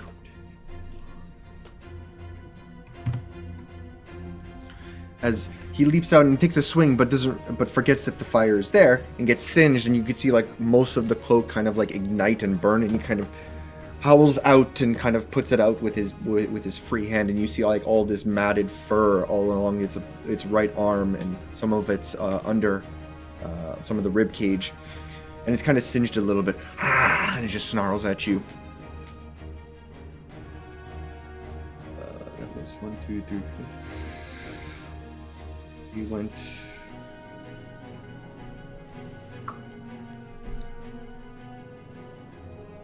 This one kind of comes out of the similar alleyway, but kind of like jumps over a box and kind of rushes to you, Zoral, and it's gonna try and take a bite at you. That's a 9. It bites into your bark skin and it just and you can feel the crunching noise of its both the tree pieces and its teeth, and it kind of just some weird little whimper and bark. Where's that? Or get a splinter in your gums. Ooh. It's not fun. That sounds terrible. Wouldn't wish that on my worst enemy. And the last one kind of comes back and follows up with a swing against you, Trovik. So it brings down its blade. This is a dirty 20. Oof. Yeah, that hits. So that is 3 points of slashing damage. Okay. And it is Zilri's turn. Zilri kind of reeling back from this individual who bit her in the shoulder. What would be a quick thing I can do here?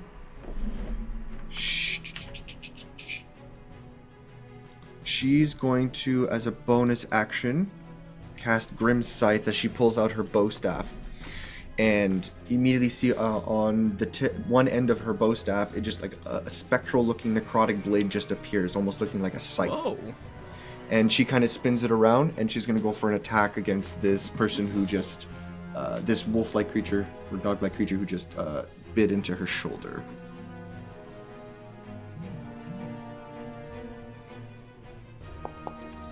That is an 8. Is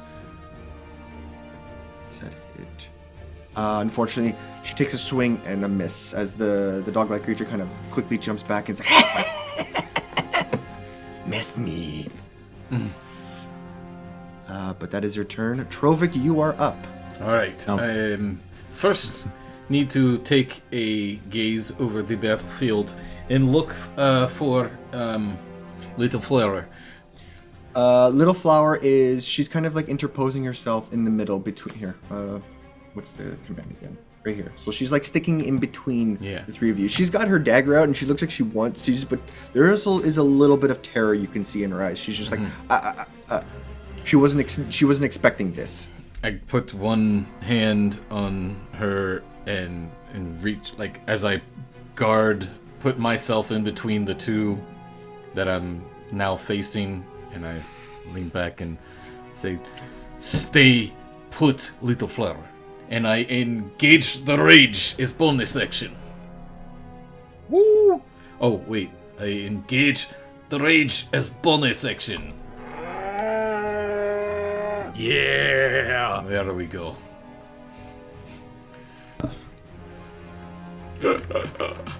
Where is that chart?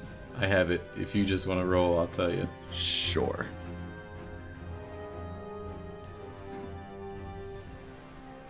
2. 2? Oh shit! Okay.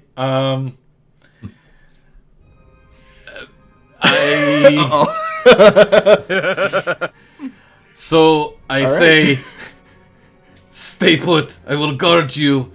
I will not leave your side." And then immediately I bamf 30 feet to an unoccupied space that I can see until my rage ends. Yep. So you essentially say that, and immediately you disappear and reappear 30 feet away in whichever direction you prefer. Can I just maybe go right behind him? Is it? So Since it's up to does 30 say- feet. Yeah. It's up to 30 feet. Preference. I would like to just, God, wow. Go there. Oh, that's so weird.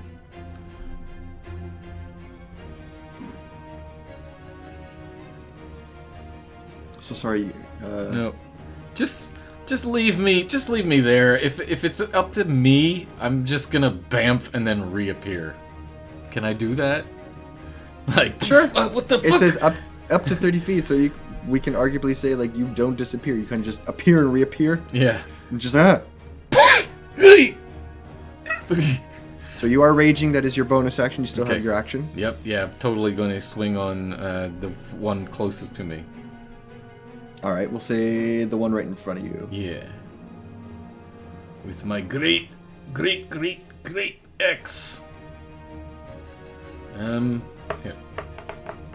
Oh god. What is going on? I'm disappearing And now my swings are missing. It is bad. Unfortunately, no, that does not hit. 'Cause you disappear, bonus reappear action. in your swing, confusing yourself, and it just you swing way over this thing's head. It is a little bit shorter than you are. Okay. But that is your turn. What a weird shit. The individual You- that addressed the rest of you. You can see you can tell from the voice it is the male that you spoke to earlier. He rips off his cloak, and he's almost like he's just wearing pants, but you see like he goes from being human to immediately transforming, almost like the state of like a polymorph, and becomes this dog-like figure.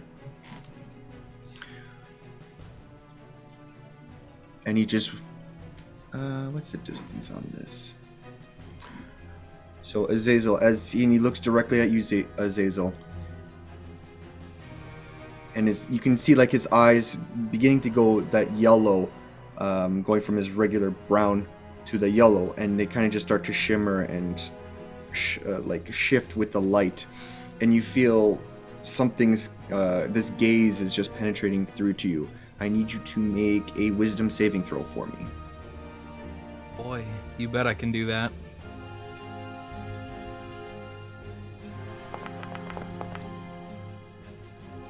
Ten. 10. Okay. You feel as though this something similar that you've done already with your sleep spell. You feel like this subconscious level of tiredness begin to take over, but you kind of shrug it off for a moment and open your eyes again, and you're just like, how disappointing. You have a little bit of a stronger will than I'd prefer, but I can always just gut you instead. Give it a try, ugly. And just kind of smiles. That ends his turn. Zorro, you are up. Zoro will look at the one. I look at the one that like tried to come up and bite me and say, "You think you have teeth? You think you have claws? Let me show you how it's done." Hunch over and transform into a hulking brown bear, whose fur is more bark than fur, and everything is like a bear made of a tree bear. He's a tree bear. Yeah. So I'm going to go down here, put my guy over there. So first is a bite against the guy who tried to bite me. Okay.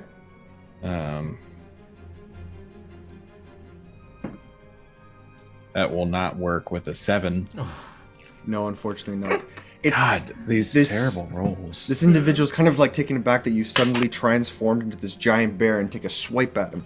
But they're pretty quick and immediately kind of like pounces back. We're all standing there like fools. Do you not know you're messing with a party that is level 3? Right, yeah.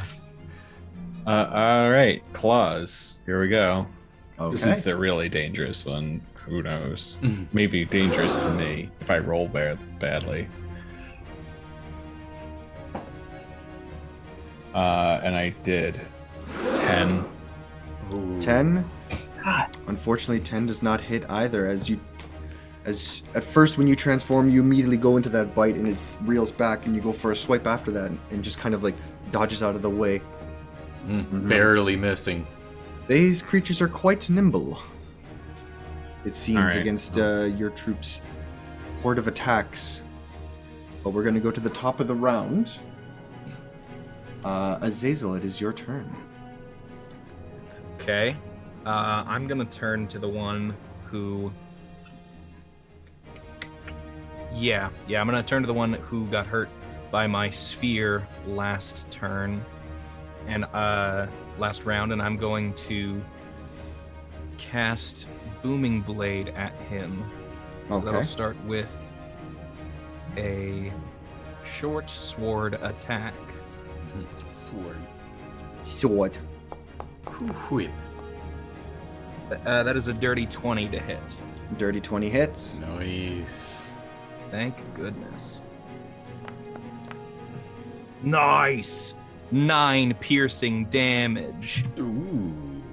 And he's shrouded in this sort of glowing, booming energy. And I really hate to do this so early and use my other second level spell, but the big guy's a much bigger threat. So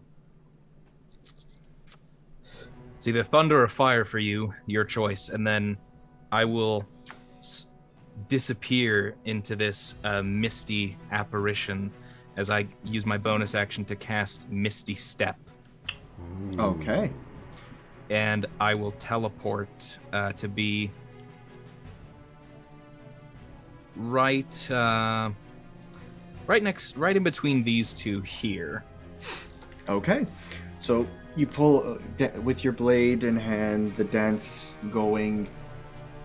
You sheath it in this vibrating energy, and you take a swipe at the one right next to you, making contact. Smear of blood just kind of splatters around, and you see like around the wound this vibration of magic, this magical energy kind of like sitting there, and he kind of winces in pain and kind of goes down to one knee, looking extremely hurt, and then you just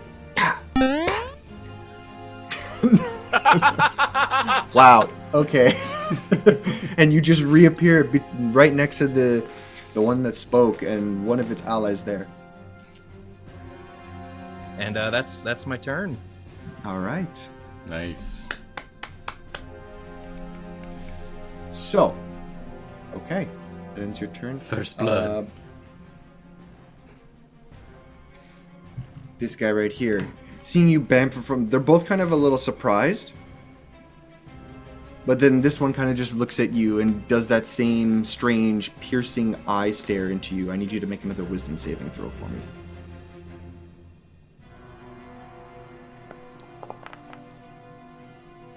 13. 13. That same kind of like tiredness starts to wave over you, but you shrug it off again, getting a little bit more annoyed that it seems like they're trying to put you to sleep. And it's just like, It's not working. Then just stab him. and that ends. I'll his- sleep when I'm good and tired, you ugly bastards. Thank you. I don't know if that's the right one. I don't know. I don't know about that one, Chris. I know. Trovic, the one of the ones next to you, same thing. It kind of stares at you, and you can see like its yellow lupin-esque eyes kind of just start to shimmer ever so slightly, and you feel like this shroud of tiredness wave over you, this lethargy kind of wave over you. I need you to make a wisdom saving throw for me. Oh boy, wisdom is my biggest thing. Wow. A 6. Unfortunately, that is a fail. Oh shit. You immediately feel extremely tired and fall unconscious as you just drop to your knees and just pass out. Oh no. And just get you when I wake up.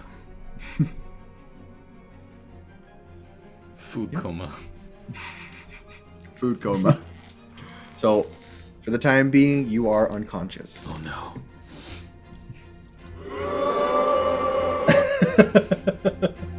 Hey, you're about to lose your soundboard privilege. Yeah, keep it up. Another one's gonna go for Zilri, and he's gonna do the same thing.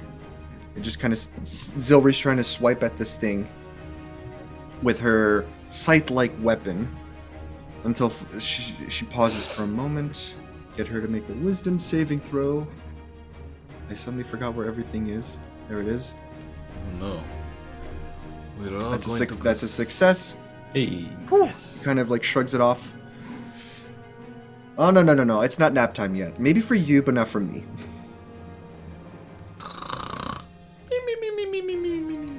So, the one by your fire, Azazel, it's reeling in pain, tries to get up, and almost like back away.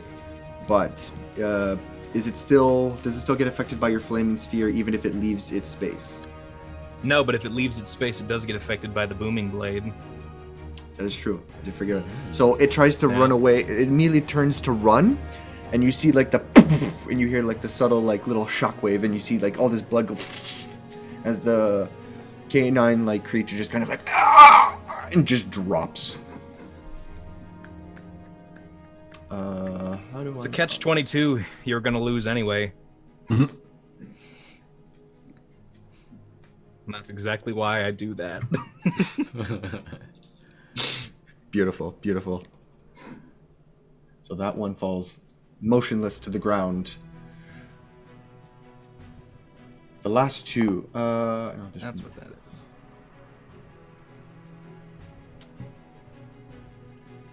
Just realized. For some reason, I had an extra one.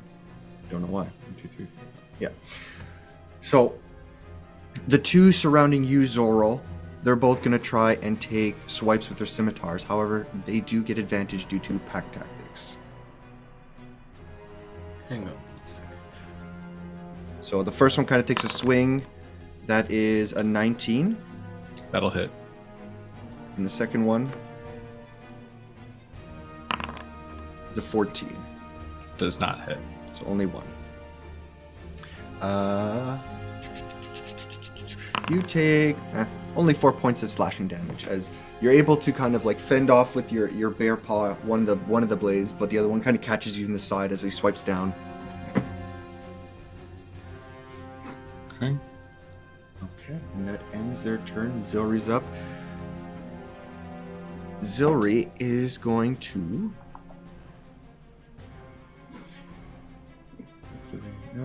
She's gonna try and kind of like. No, actually. She's gonna try and keep herself interposed between this individual and Doxia, who is in between her and Trovic. Seeing now that Trovic is going down, just kind of dropped. She grabs Doxia and she's like, "Go, just run!" And she's gonna try and swipe at this guy with her Grim Scythe. 12 just hits. Nice. Said Pepper. 12 just hits. Ooh. I Not got bad. it. Nice. Nice. Very nice. 3. So her bow staff with the spectral blade just kind of comes down and swipes into the body, and you see the blood splatter a bit. That's 11 points of necrotic damage. This thing's looking pretty rough now. What can she do as a bonus action? Let me quickly look. Not much. Okay. And we'll say Doxia is kind of like over here, and she's kind of rushing a little bit this way. And Zilri is kind of like in a panic state. Guys, Trovic is down. We need to get him back up. And that'll end her turn. Trovic, you are still unconscious, unfortunately. Now that drops rage then. Yes. Okay. Ooh. So unfortunately, you miss your turn. So it comes back to. I miss it so much. You miss it so much, it brings tears to my eyes. My turn never calls me. Dear turn, writing you again today. Mr. Zazel having lunch with Silri and Zorro. Lot of Z sounds. Azazel, you see as the one that was trying to swipe at you, you were distracted as the one who spoke goes, and he seems to have a slightly bigger demeanor, physicality to him, and he tries to go for a bite attack. And it is at advantage due to pack tactics. So let's see if it hits first. What did I say? Bite. Tack packets. Tack packets. That is an 18. I cast shield. My AC is now 21. What? Beautiful. Well, good on you for doing that right now. That's all I'm going to say. He tries to go almost like grab you and bite into you, but you cast your shield. The glimmering energy kind of pops up, and he just kind of like hits it, like almost like walking into a glass wall, glass door, and just like, oh!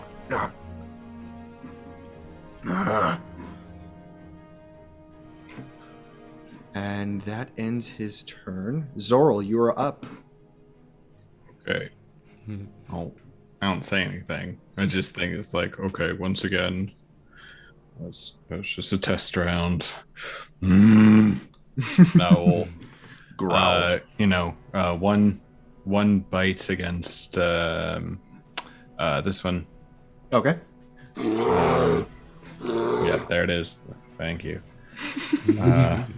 So bite is going to be 19 to hit. Definitely hits. Now we're getting somewhere. Oh yeah, and that does 9 points of damage. Nice. You take a chunk out of this canine humanoid, and you can see blood just pouring down his chest as you bite into his shoulder and into his chest cavity, and he's looking really hurt at this point. All right, Scoop and lets I'm out a just yip. going to take my claws and just sort of like knock him out. Same one? Same one, yep. Okay.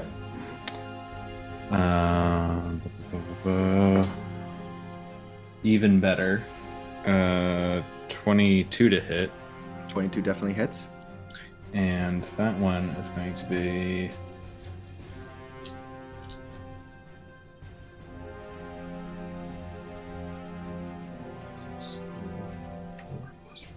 Eight. Okay. So you take another, you bite into him, and then it literally just kind of like palm this guy. Mm-hmm. It's not enough to, actually. Yeah, let's say you were doing them non-lethal damage. Mm-hmm. Okay, you palm him and hit this person so hard they just kind of just drop and just. But you can still kind of see them breathing a little bit. Mm-hmm. They're bleeding a lot. They're essentially bleeding out, but they're at least unconscious as far as you can tell. Mm-hmm. Nice. All right. Then I'll turn to the other one next to me, and I'll just do a big bear roar in his face. Got you, bruh. That's all I got. All right. Top of the round, Azazel. Okay. I'll turn to the boss, the big guy, and I will also try to hit him with a booming blade. So my short sword attack, 16 to hit. 16 does hit. Oh, thank goodness. I was worried you had to look. I had to look because I'm like, because I have a lot going on here. I'm like, shit, where's his AC again? Oh, yeah, there it is. Only 5 piercing damage, but he is shrouded in the booming essence. And then as a bonus action, I will then point to my flaming sphere in the middle of my dance, just sort of do this very elegant, like, over the back, and then, like, sort of like if bowling was really cool. As I roll this. Not cool. What? You do kind of like a bowling sweep. Yeah, really elegant bowling sweep as the flaming sphere rolls over and will ram into this guy, and he has to make a dexterity saving throw. Okay. As your Wii controller goes flying into the TV screen. That's right. That is a 12. A 12, I believe that. Oh shoot, that is my DC. So it just meets. Oh. Dang it. So is it half So- damage or is it no damage? It is half damage. Hey. Okay. Gosh, where? The thing is so buried up there now. I'm just gonna roll my own dice just because I don't want That's to have okay. to hunt for it. So you guys. So he will take.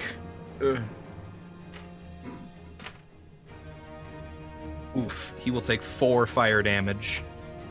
All right, 4 points of fire damage.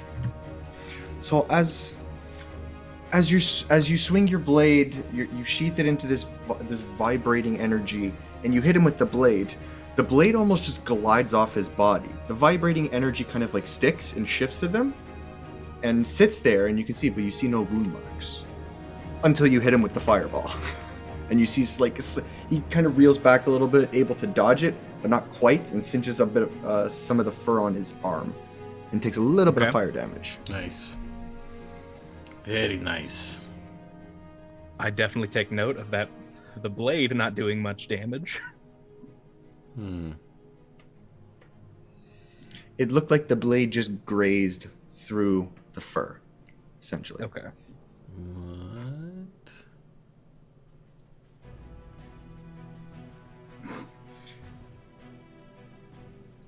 And that's my turn. Okay. Where is this one? So the other individual in front of you, he is going to take a swipe at you with advantage with his scimitar. Mm-hmm.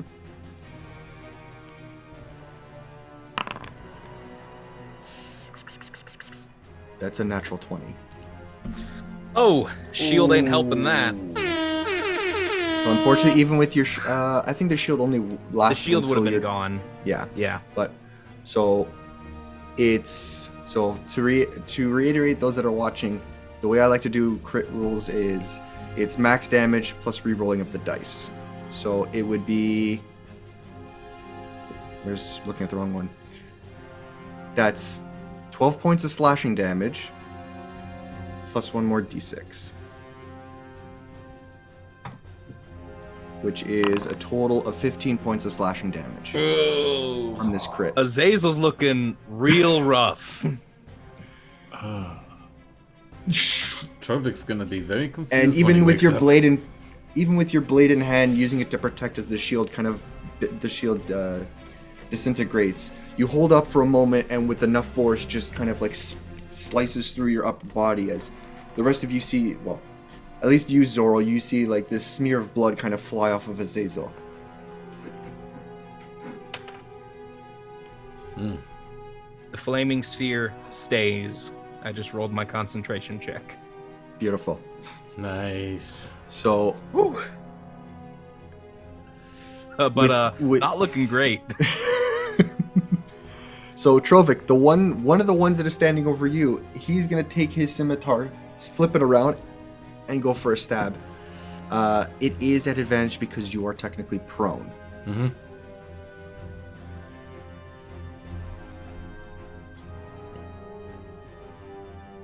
That is a 23. Yes, it is a little bit. So you take 11 points of slashing damage. Hot damn. As this thing kind of just stabs into you. I'm gonna feel that in the morning. Quick, get him! He's down, he's sleeping! Stab him and kill him! You cheapskates, I mumble in my sleep. You cheapskates. Pussies. One is going to try and go for a bite against Zilri. Zilri's having a hard time here as well. I don't know if that hits. That does hit. That's just enough. Where is Orn when you need them? Where is Orn when you need them? I said a bite. Fish! So Zilri takes 4 points. Didn't say from last time, so this is 3, and then 1, 2, 3. Zilri's looking a bit hurt, but on that last one, I'm gonna get her to use her Hellish Rebuke, which is 2d10. That's right, it's a second level spell. Sorry, it's a 3d10. So it needs to make a dex saving throw.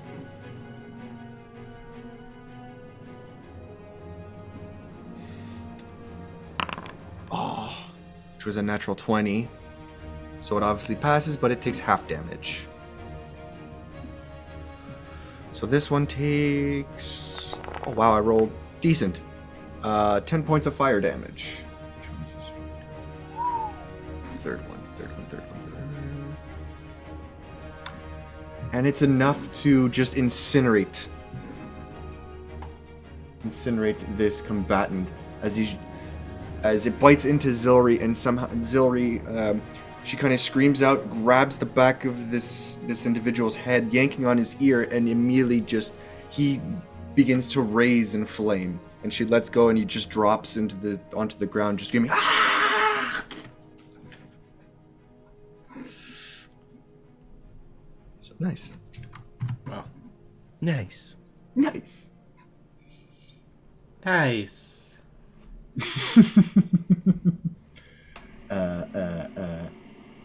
That's nice. That one's unconscious. Very nice. Very nice. The other one. So Oh, Trovik, the crit. Jesus Very is a nice. Jan. How much? the second one's gonna go for a strike against you, Trovik, while you're down. Cheapskate.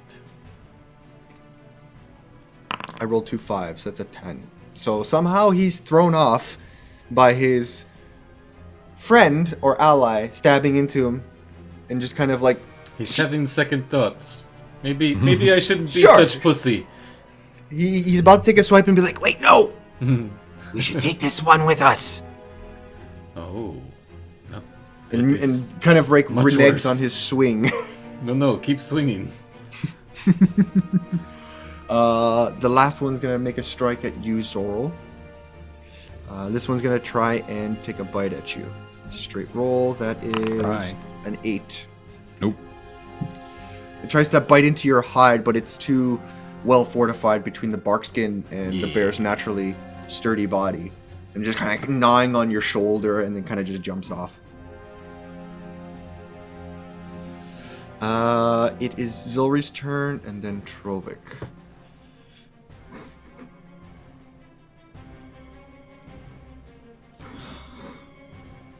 Zilri is gonna take a step over. Actually, she's gonna turn around, kind of like clutching the bow staff in one hand and clutching her shoulder, and using the bladed part of the bow staff.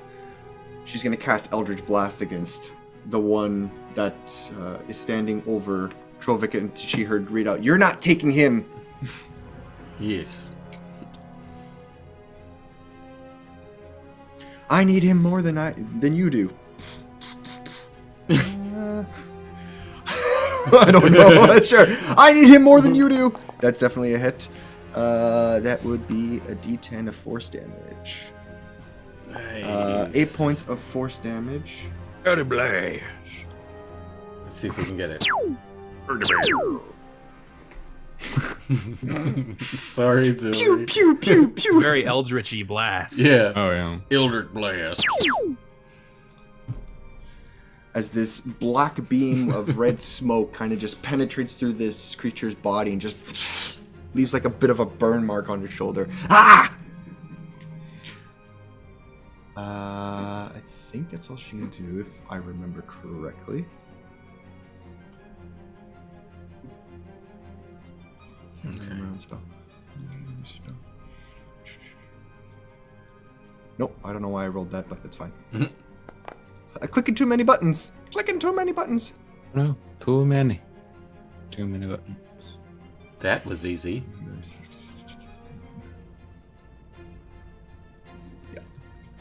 That ends her turn. Trovik, I'm gonna get you to make a Constitution saving throw for me. Okay, See if you felt the blade go through your body and wake you up. come on. 14. 14. What was the damage that I dealt? 11. 11.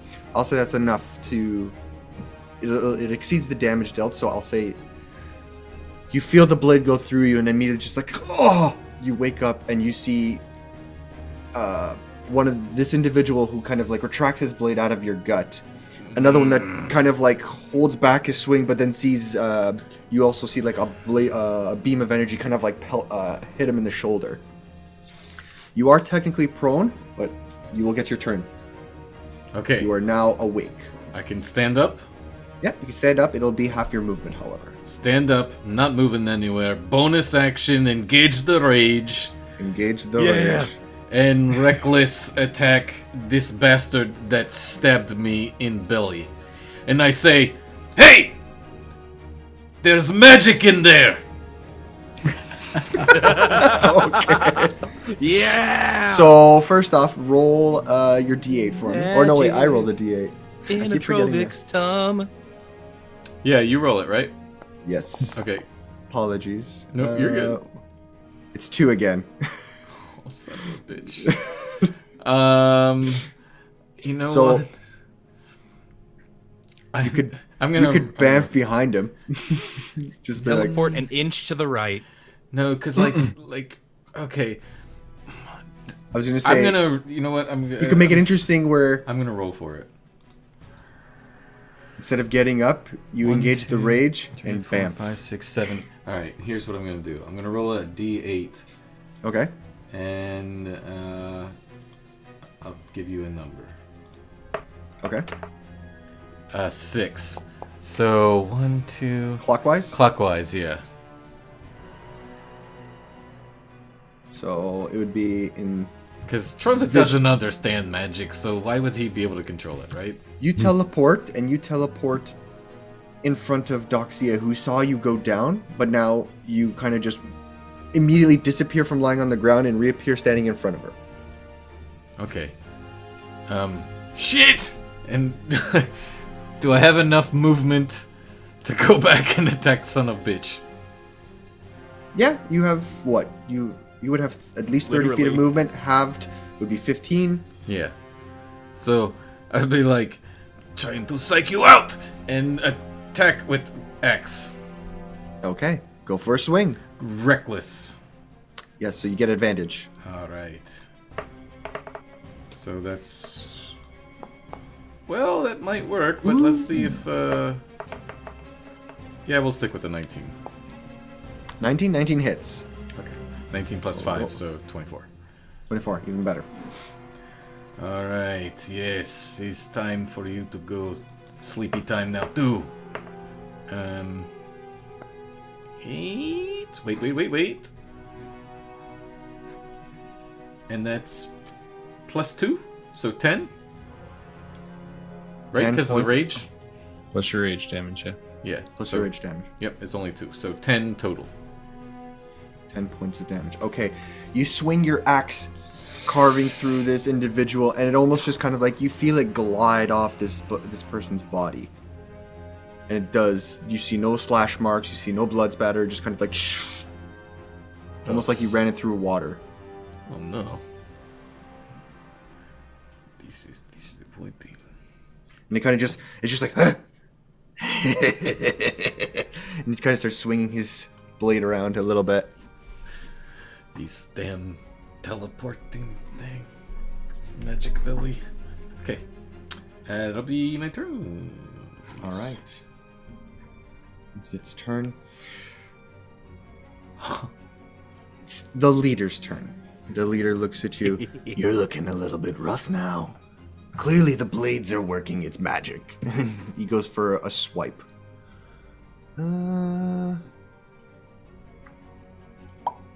That is... Okay, it's a dirty 20. Oof.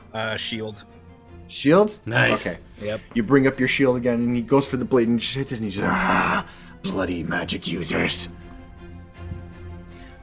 And he's just kind of like banging on your shield with his blade, almost like just trying to whack at it. And he's like, your shield's gonna go down at some point. Zoril, it is your turn. Alright. Bite and claw. Go ahead. Yeah. Go for it. So the bite is 10. No. Unfortunately, 10 does not hit. And a claw. Please stop rolling like crap. Nope. Oof. Nope. You take a couple swipes at this thing, and they are nimble creatures somehow, and they're able to kind of like dodge your blows, now being a little bit more privy to your reflexes and your movement speed. Can I move? I forgot. The leader has to make another dex save. Sorry. Good call. Sure. Sorry, Ryan. Oh, I was going to move sort of like closer to Azazel. Okay. That's a 6 for the dex save. Fails. He will take 10 points of fire damage. Okay. Nice. 10 points of fire damage. As the sphere of fire nearby he doesn't seem to really care so much about it. The other side of his body kind of raises up in flame, and he's just like, and you can see like a lot of the fur on him just kind of like burns away. And kind of like shakes his arm. Kill him! Kill him! You'll die, try. Zoro, you make your way around this individual. Mm-hmm. And just sort of like a maneuver around him to be a little bit closer to Azazel. Okay. Because I see that he's not doing so well. But that's all I got. I feel great. All right. Before we get to the top of the round, what's the movement speed? You hear from down the street someone screaming. I'm not gonna try to imitate it, but it's Orin screaming, "Kill the dogs! Kill the dogs!" Yeah! The horn. You guys are screwed now! There it is. Where's my owl? That is an orc horn. You do see Pepper kind of like chasing way behind. Okay. But I can throw in Pepper for you. Pepper, where is Pep? There's Pepper. I'll say like Pepper's over here. The scene Awesome. in Lord of the Rings where the elves finally show up. Another character I gotta draw, but that is the nature of the game. This one, so Orin kind of shows up and immediately jumps and is gonna take a couple of strikes. How many? She's 3rd level, so she only gets one attack. Unarmed. Same thing. That's a 23. 23 hits. Orin just kind of comes rushing down the street in her like raptor-like way, jumps and leaps and just kind of does like a flying haymaker and does 6 points of bludgeoning damage. And just rocks this guy in the face and kind of stumbles back and he's just like, ah! But kind of in a weird way, kind of just does this and doesn't really look too taken aback, except for just being surprised by a fist. I think that's everything that Orin can do. Right, yes. That ends Orin's turn, so top of the round. Azazel, you up. You up. Okay. Not feeling super great. I'm gonna take out my little bottle of spirits and take a swig from it and cast False Life on myself. Ooh. Okay. Good choice. This wizard is like utility knife. Yeah, but I'm running out of blades. Yeah. I get 7 temp hit points from that, so that's great. Basically doubles my hit points. So you're saying I'm a wizard. there's a chance. And then for my bonus action, I'll look at the boss and I'll say, "Sorry, you literal son of a bitch, but I'm not dying tonight." And I'll move the flaming sphere like around him and then back here in between these two, and I'll ram it into this back one here, so he has to make his dex save. Dope. All right. That's a 10 total. And total fails. He takes 10 points of fire damage. Nice. The ball, you kind of like spin the ball around the leader and kind of swerves back around and just nails this individual in the legs, and you see like it burns off a lot of the hair and the fur. And he's like, ah! And he looks pretty burnt up and damaged at this point. And that's my turn. I'm Okay. staying in it. You're in it to win it. That's right. He looks back at, and they kind of, he looks, the one you just burned looks at the other one, at the leader, and the leader just gives him this look of like, just kill him already. And he's looking a little messed up, but he's gonna go for a swing. That is a 14. Miss. Ooh. Takes a swipe, and his leg, he's kind of like holding his leg a bit from the fire, and just like, and just does like this sloppy swing. You idiot, kill him or I'll kill you! That ends his turn. Dex save. Dex save.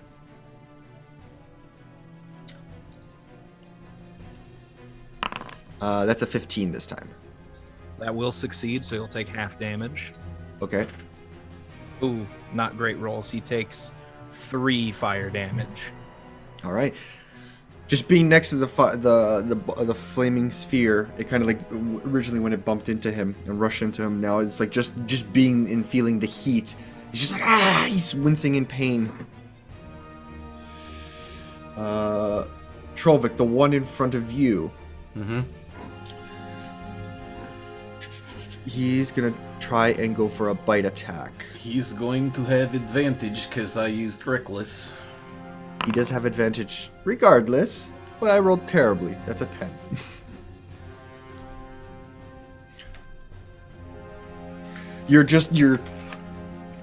Your crazed state of just recklessly running, like ruthlessly, like I'm glitching. you're just like, ah! And he's just like, ah! Second one is dealing with Orn, and he's gonna make a bite attack against Orn at this time. That is a 15. That just hits. Which would be 4 points of piercing damage. As this one kind of bites into Orn, and then Orn's just like, ah!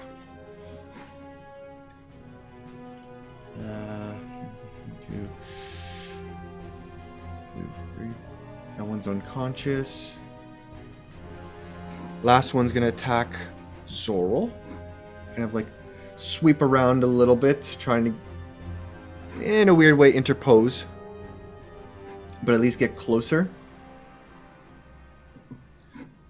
Oh, shit. And it, this time is going to try... Oops, I should have rolled a second one. Oh. First one's a 17. Second one is 15. So it's 17 to hit. That does it. Okay.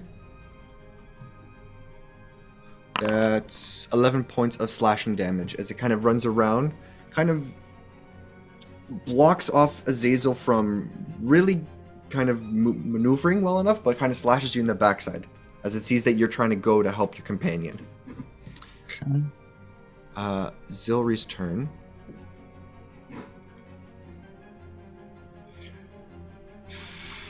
What would Zilri do? What would Zilri do? What would Zilri do? Save her best friend Azazel.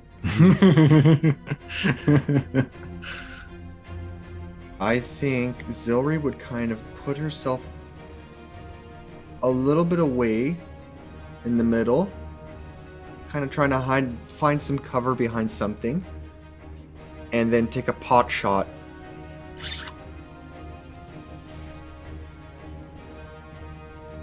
I'm going to say she's going to Eldritch Blast the one that just attacked Zorel.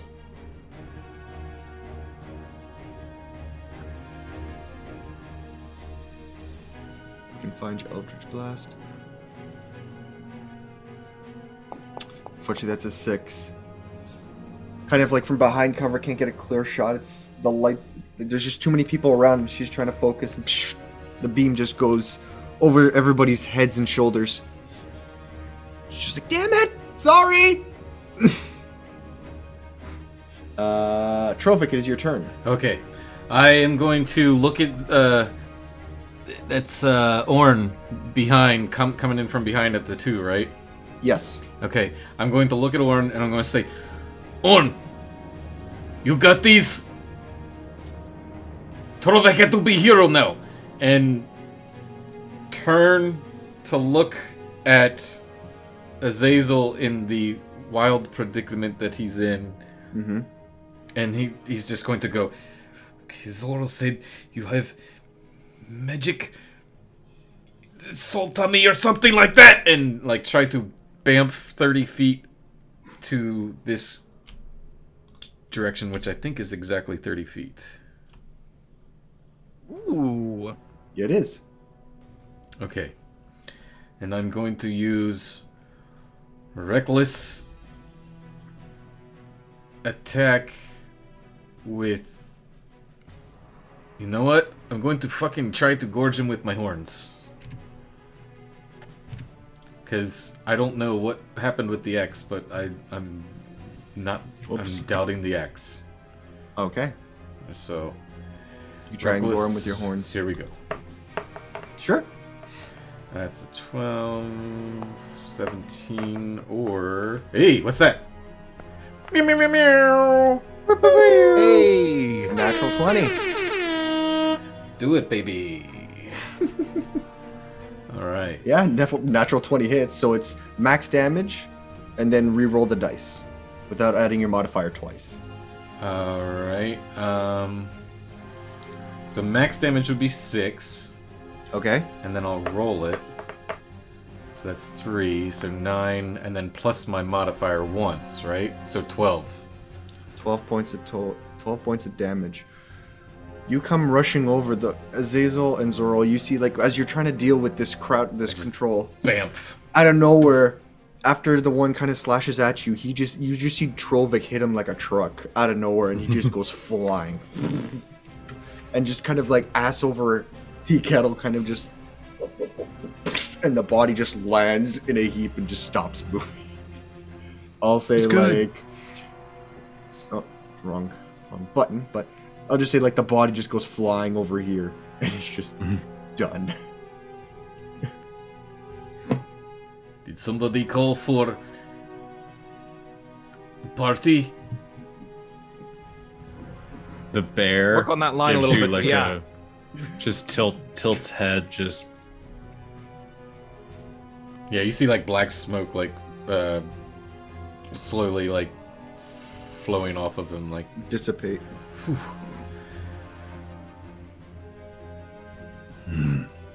definitely screams a little startled by how close I am to a giant bear right now. Like, ah! All right. Is that? That's it. Yep. That's it. Okay.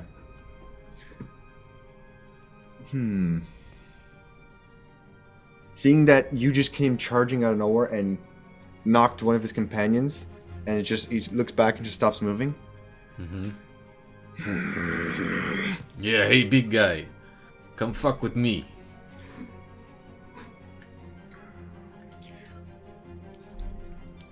He's gonna use his action to disengage.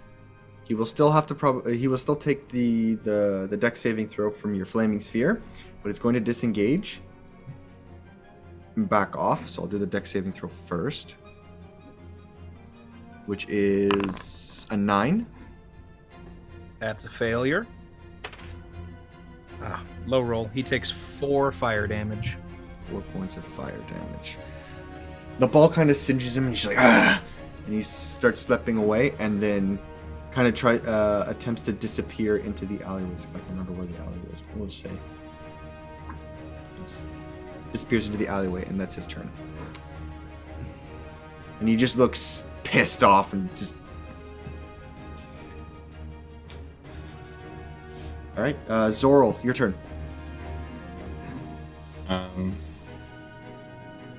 So seeing that the sort of leader is leaving, actually, let's see what sort of mischief I can do. The leader is leading the leave.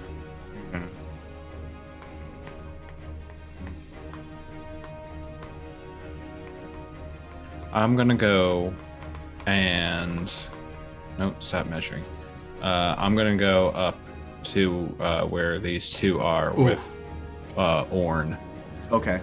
And the one that Orn had came up and damaged is going to get a bite first. Okay, go for it. Natural 19. Nice. Plus 5 will be a 24. 24 hits. So that's going to be 12 points of damage with the bite.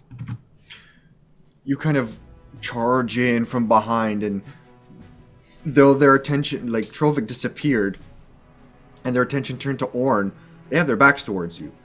And as they're trying to like wrestle with Orn, who's like all in their faces, one just kind of gets just as you like bite into it from behind and like wiggle him around and just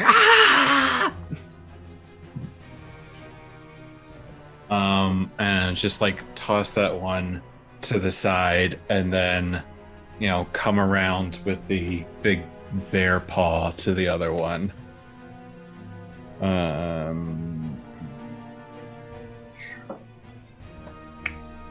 I don't know if that's gonna hit 12. 12 just hits. Just hits. Hell yeah. So that one's going to be smack him for 9 damage. 9 points of damage. The same one or the other one? The other one. The other one.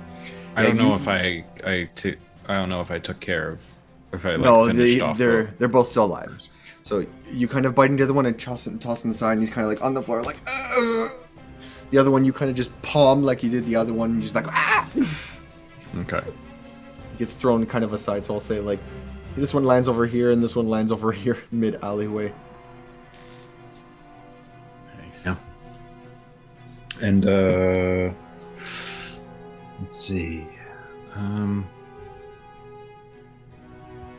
No, I think that's gonna be it. All right. Well, that's why. Let's fix that. All right, that ends your turn. Orn's turn. Orn's gonna like sees you, then looks over at the other one, at both of them, and Orn immediately just dive bombs this guy. Yep. And is gonna go for like a grapple. Contested strength. Strength.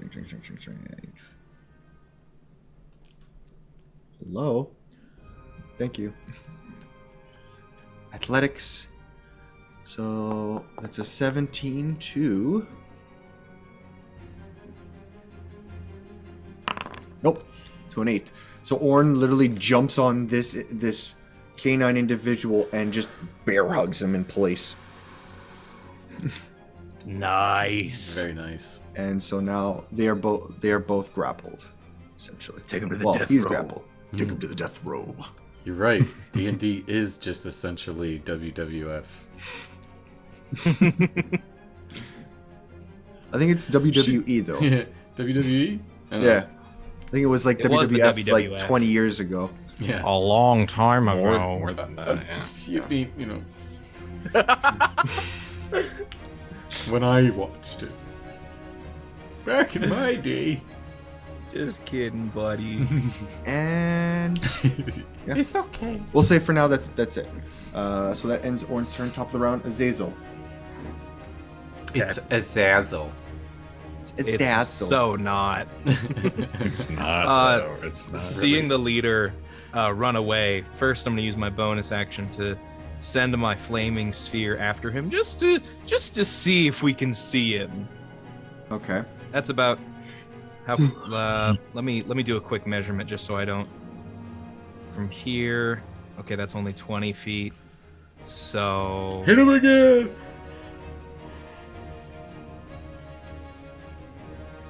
I'm curious, how much movement did I? I can move it 30 feet, so Yeah, it would be like it would be Bowling for bad guys. it'd be like here and here. But yeah, you can just reach him. nice. I'm gonna smack him with that sphere. Go for it. Dex Hadouken! saving.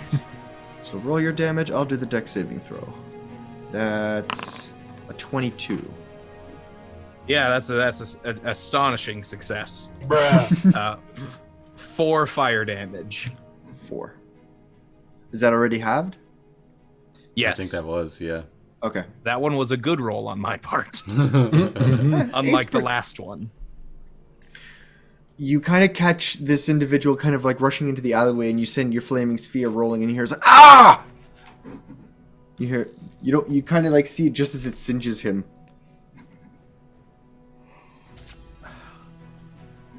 Now comes the tricky part. Do I keep pursuing? It's up to you. No. I'm gonna tell. I'll say, Trovik, you take care of that guy.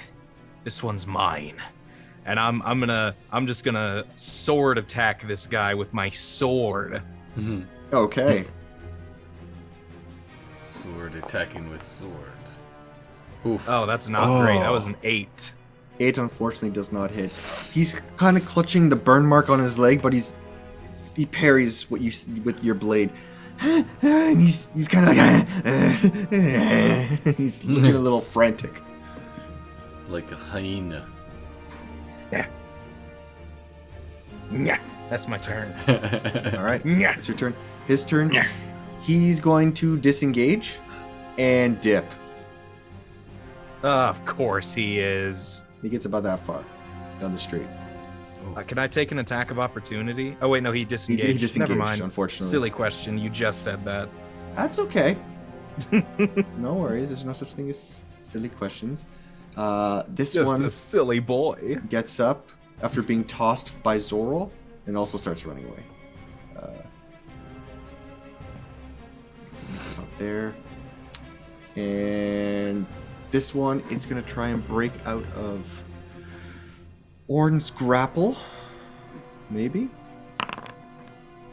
Maybe.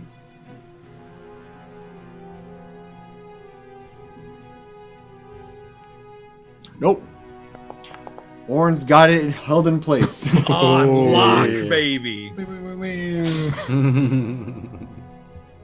This one is still unconscious. Actually, you know what? I'm gonna roll a quick.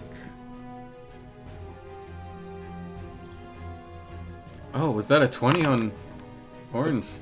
Yeah. Nice. So he's still bleeding. Little This late.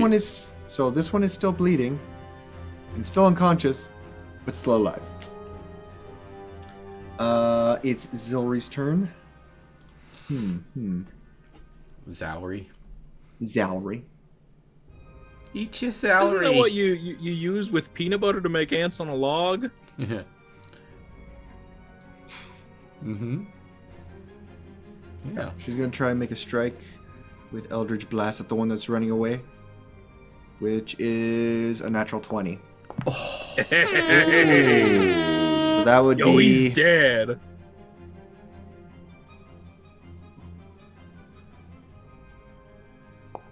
Yeah. You see, like, the one that you ran away and you got pissed off, you just see this little black beam of red smoke just kind of like fire right by you and just go straight through this thing. Just, and you see the guy just. He makes it halfway down the street away from you and just drops. All right then. And you just hear, Good job, Zellery. "Don't worry, Azazel, I got you." Oh. It still burns. Listen, until she corrects or I changes know. it, I'm still gonna. Yep. I will say, let me see. What do we got here? I will make one more dex saving throw for the leader. Come on, baby, double sixes. I keep rolling the same thing for this guy. 10. That's a fail. Oh, I rolled not the even wrong. a s- I rolled the wrong stat block. I'm sorry. Give me 1 second. Oh, can I re-roll my damage? Sure. Yeah. Reroll your damage. Sick, because that was bad. It's okay, I did worse. Snake eyes. Right? It's better. It's a 6 for me. Fail. He takes 8 fire damage. You hear one last, ah! I'll get you! Get you next time! We were all thinking it. We were all thinking it. And I'll say he eventually gets away far enough that he's out of sight. So you would have to try and pursue him. Yeah. And even the last one. Well, actually no, it's not his turn yet. So I'll say Trovik and Zoral. Mm-hmm. What are you two doing? So I think I bypassed one of your turns by mistake, but I would be after Zilri, and Zoral Yes. would be after me. Is there still any in... I can't see too well in the shade. In the shadows. so there is one There's one right there, unconscious. This one is unconscious. Mm-hmm. This one is unconscious, and Orn has this one grappled. Okay. I'm going to bamf over to the unconscious one Okay. as a... You know what? No, I'm going to use my fucking movement because that's not a bonus action. I'm slowly stroll. And I look to see if Zoral's looking, and then I go to try to chop the one's head off with that's like unconscious. I will say you would have advantage on the strike. However, the same thing as last time. You try and get Shit. this individual with the axe, Mm-hmm. and the axe just kind of like stops in the throat. You can see it like you're pressing on this person's body, but the blade's just not cutting or leaving marks. And you just start hacking away at this person's throat. You're like hitting him in the throat, just kind of like, it's not doing any damage. Going to pick him up and throw him over his shoulder and just hold him. All right. Then it would have been the leader's turn. The leader would have ran off, taking the damage. So Zoral, it is your turn. Okay. We are going to keep this one. So I just run down here towards Azazel, and I'm going to... He's still not looking too good from what I can tell. So I'm going to run down here. I'm going to drop my bear form, so I don't know where you put my Zoral token, but it's somewhere over here. Yeah. And just be like... They ran away like cowards before. They are cowards now. You fought well. Good job. And I'll pat him on the back and give him a cure wounds. Thanks, big guy. Lol. That's nice. Yeah, so that's going to be spells, cure wounds. Cast spell. Let's do it. Thanks. Boo, normal. Alright, so you get a big old 8 hit points. Oh, huge. Honestly, huge. Well, I know that's like a third of your total, so. It is. It's more than a third. I will do Oh, one wow. more check to see if Orn is going to keep this guy pinned. Maybe. Maybe.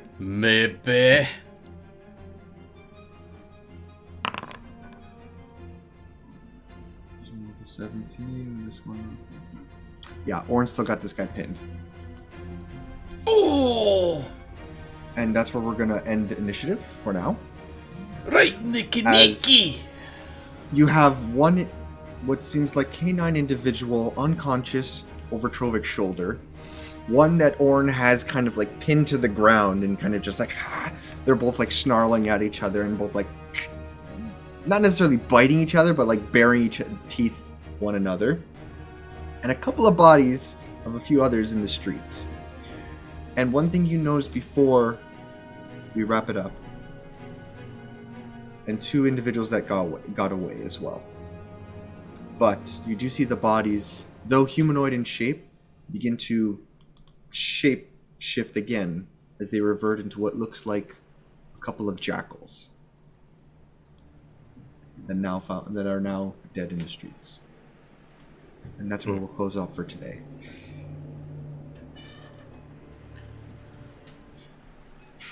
Oh boy, I'm writing down everything I want to do at the start of next session. Okay, I'm definitely New gonna write trophy. down. Kind of like write down some notes for the first time ever. Yeah, we can definitely spend a few minutes after the fact. I can give you right. recap some information. We're doing a show. We're doing. Hi. Oh yeah. But for those of you that are here, thank you for coming out and watching. Unfortunately, we didn't have all our players today, but I hope we made it feel like they were all here. But until next time. And I am tired, so Chris, can you just send us off? Yes! Yeah! I am here to do the thing. I don't remember right now. So, yes, folks at home, thanks for tuning in. Don't forget we stream for Extra Life, and we got at least I think we got two natural ones for Extra Life, so you can go to donate there. And it's right in the chat, too. It's the very last thing. So, until next time, be good to each other, be awesome, and beat hate with love. Bye! Goodbye.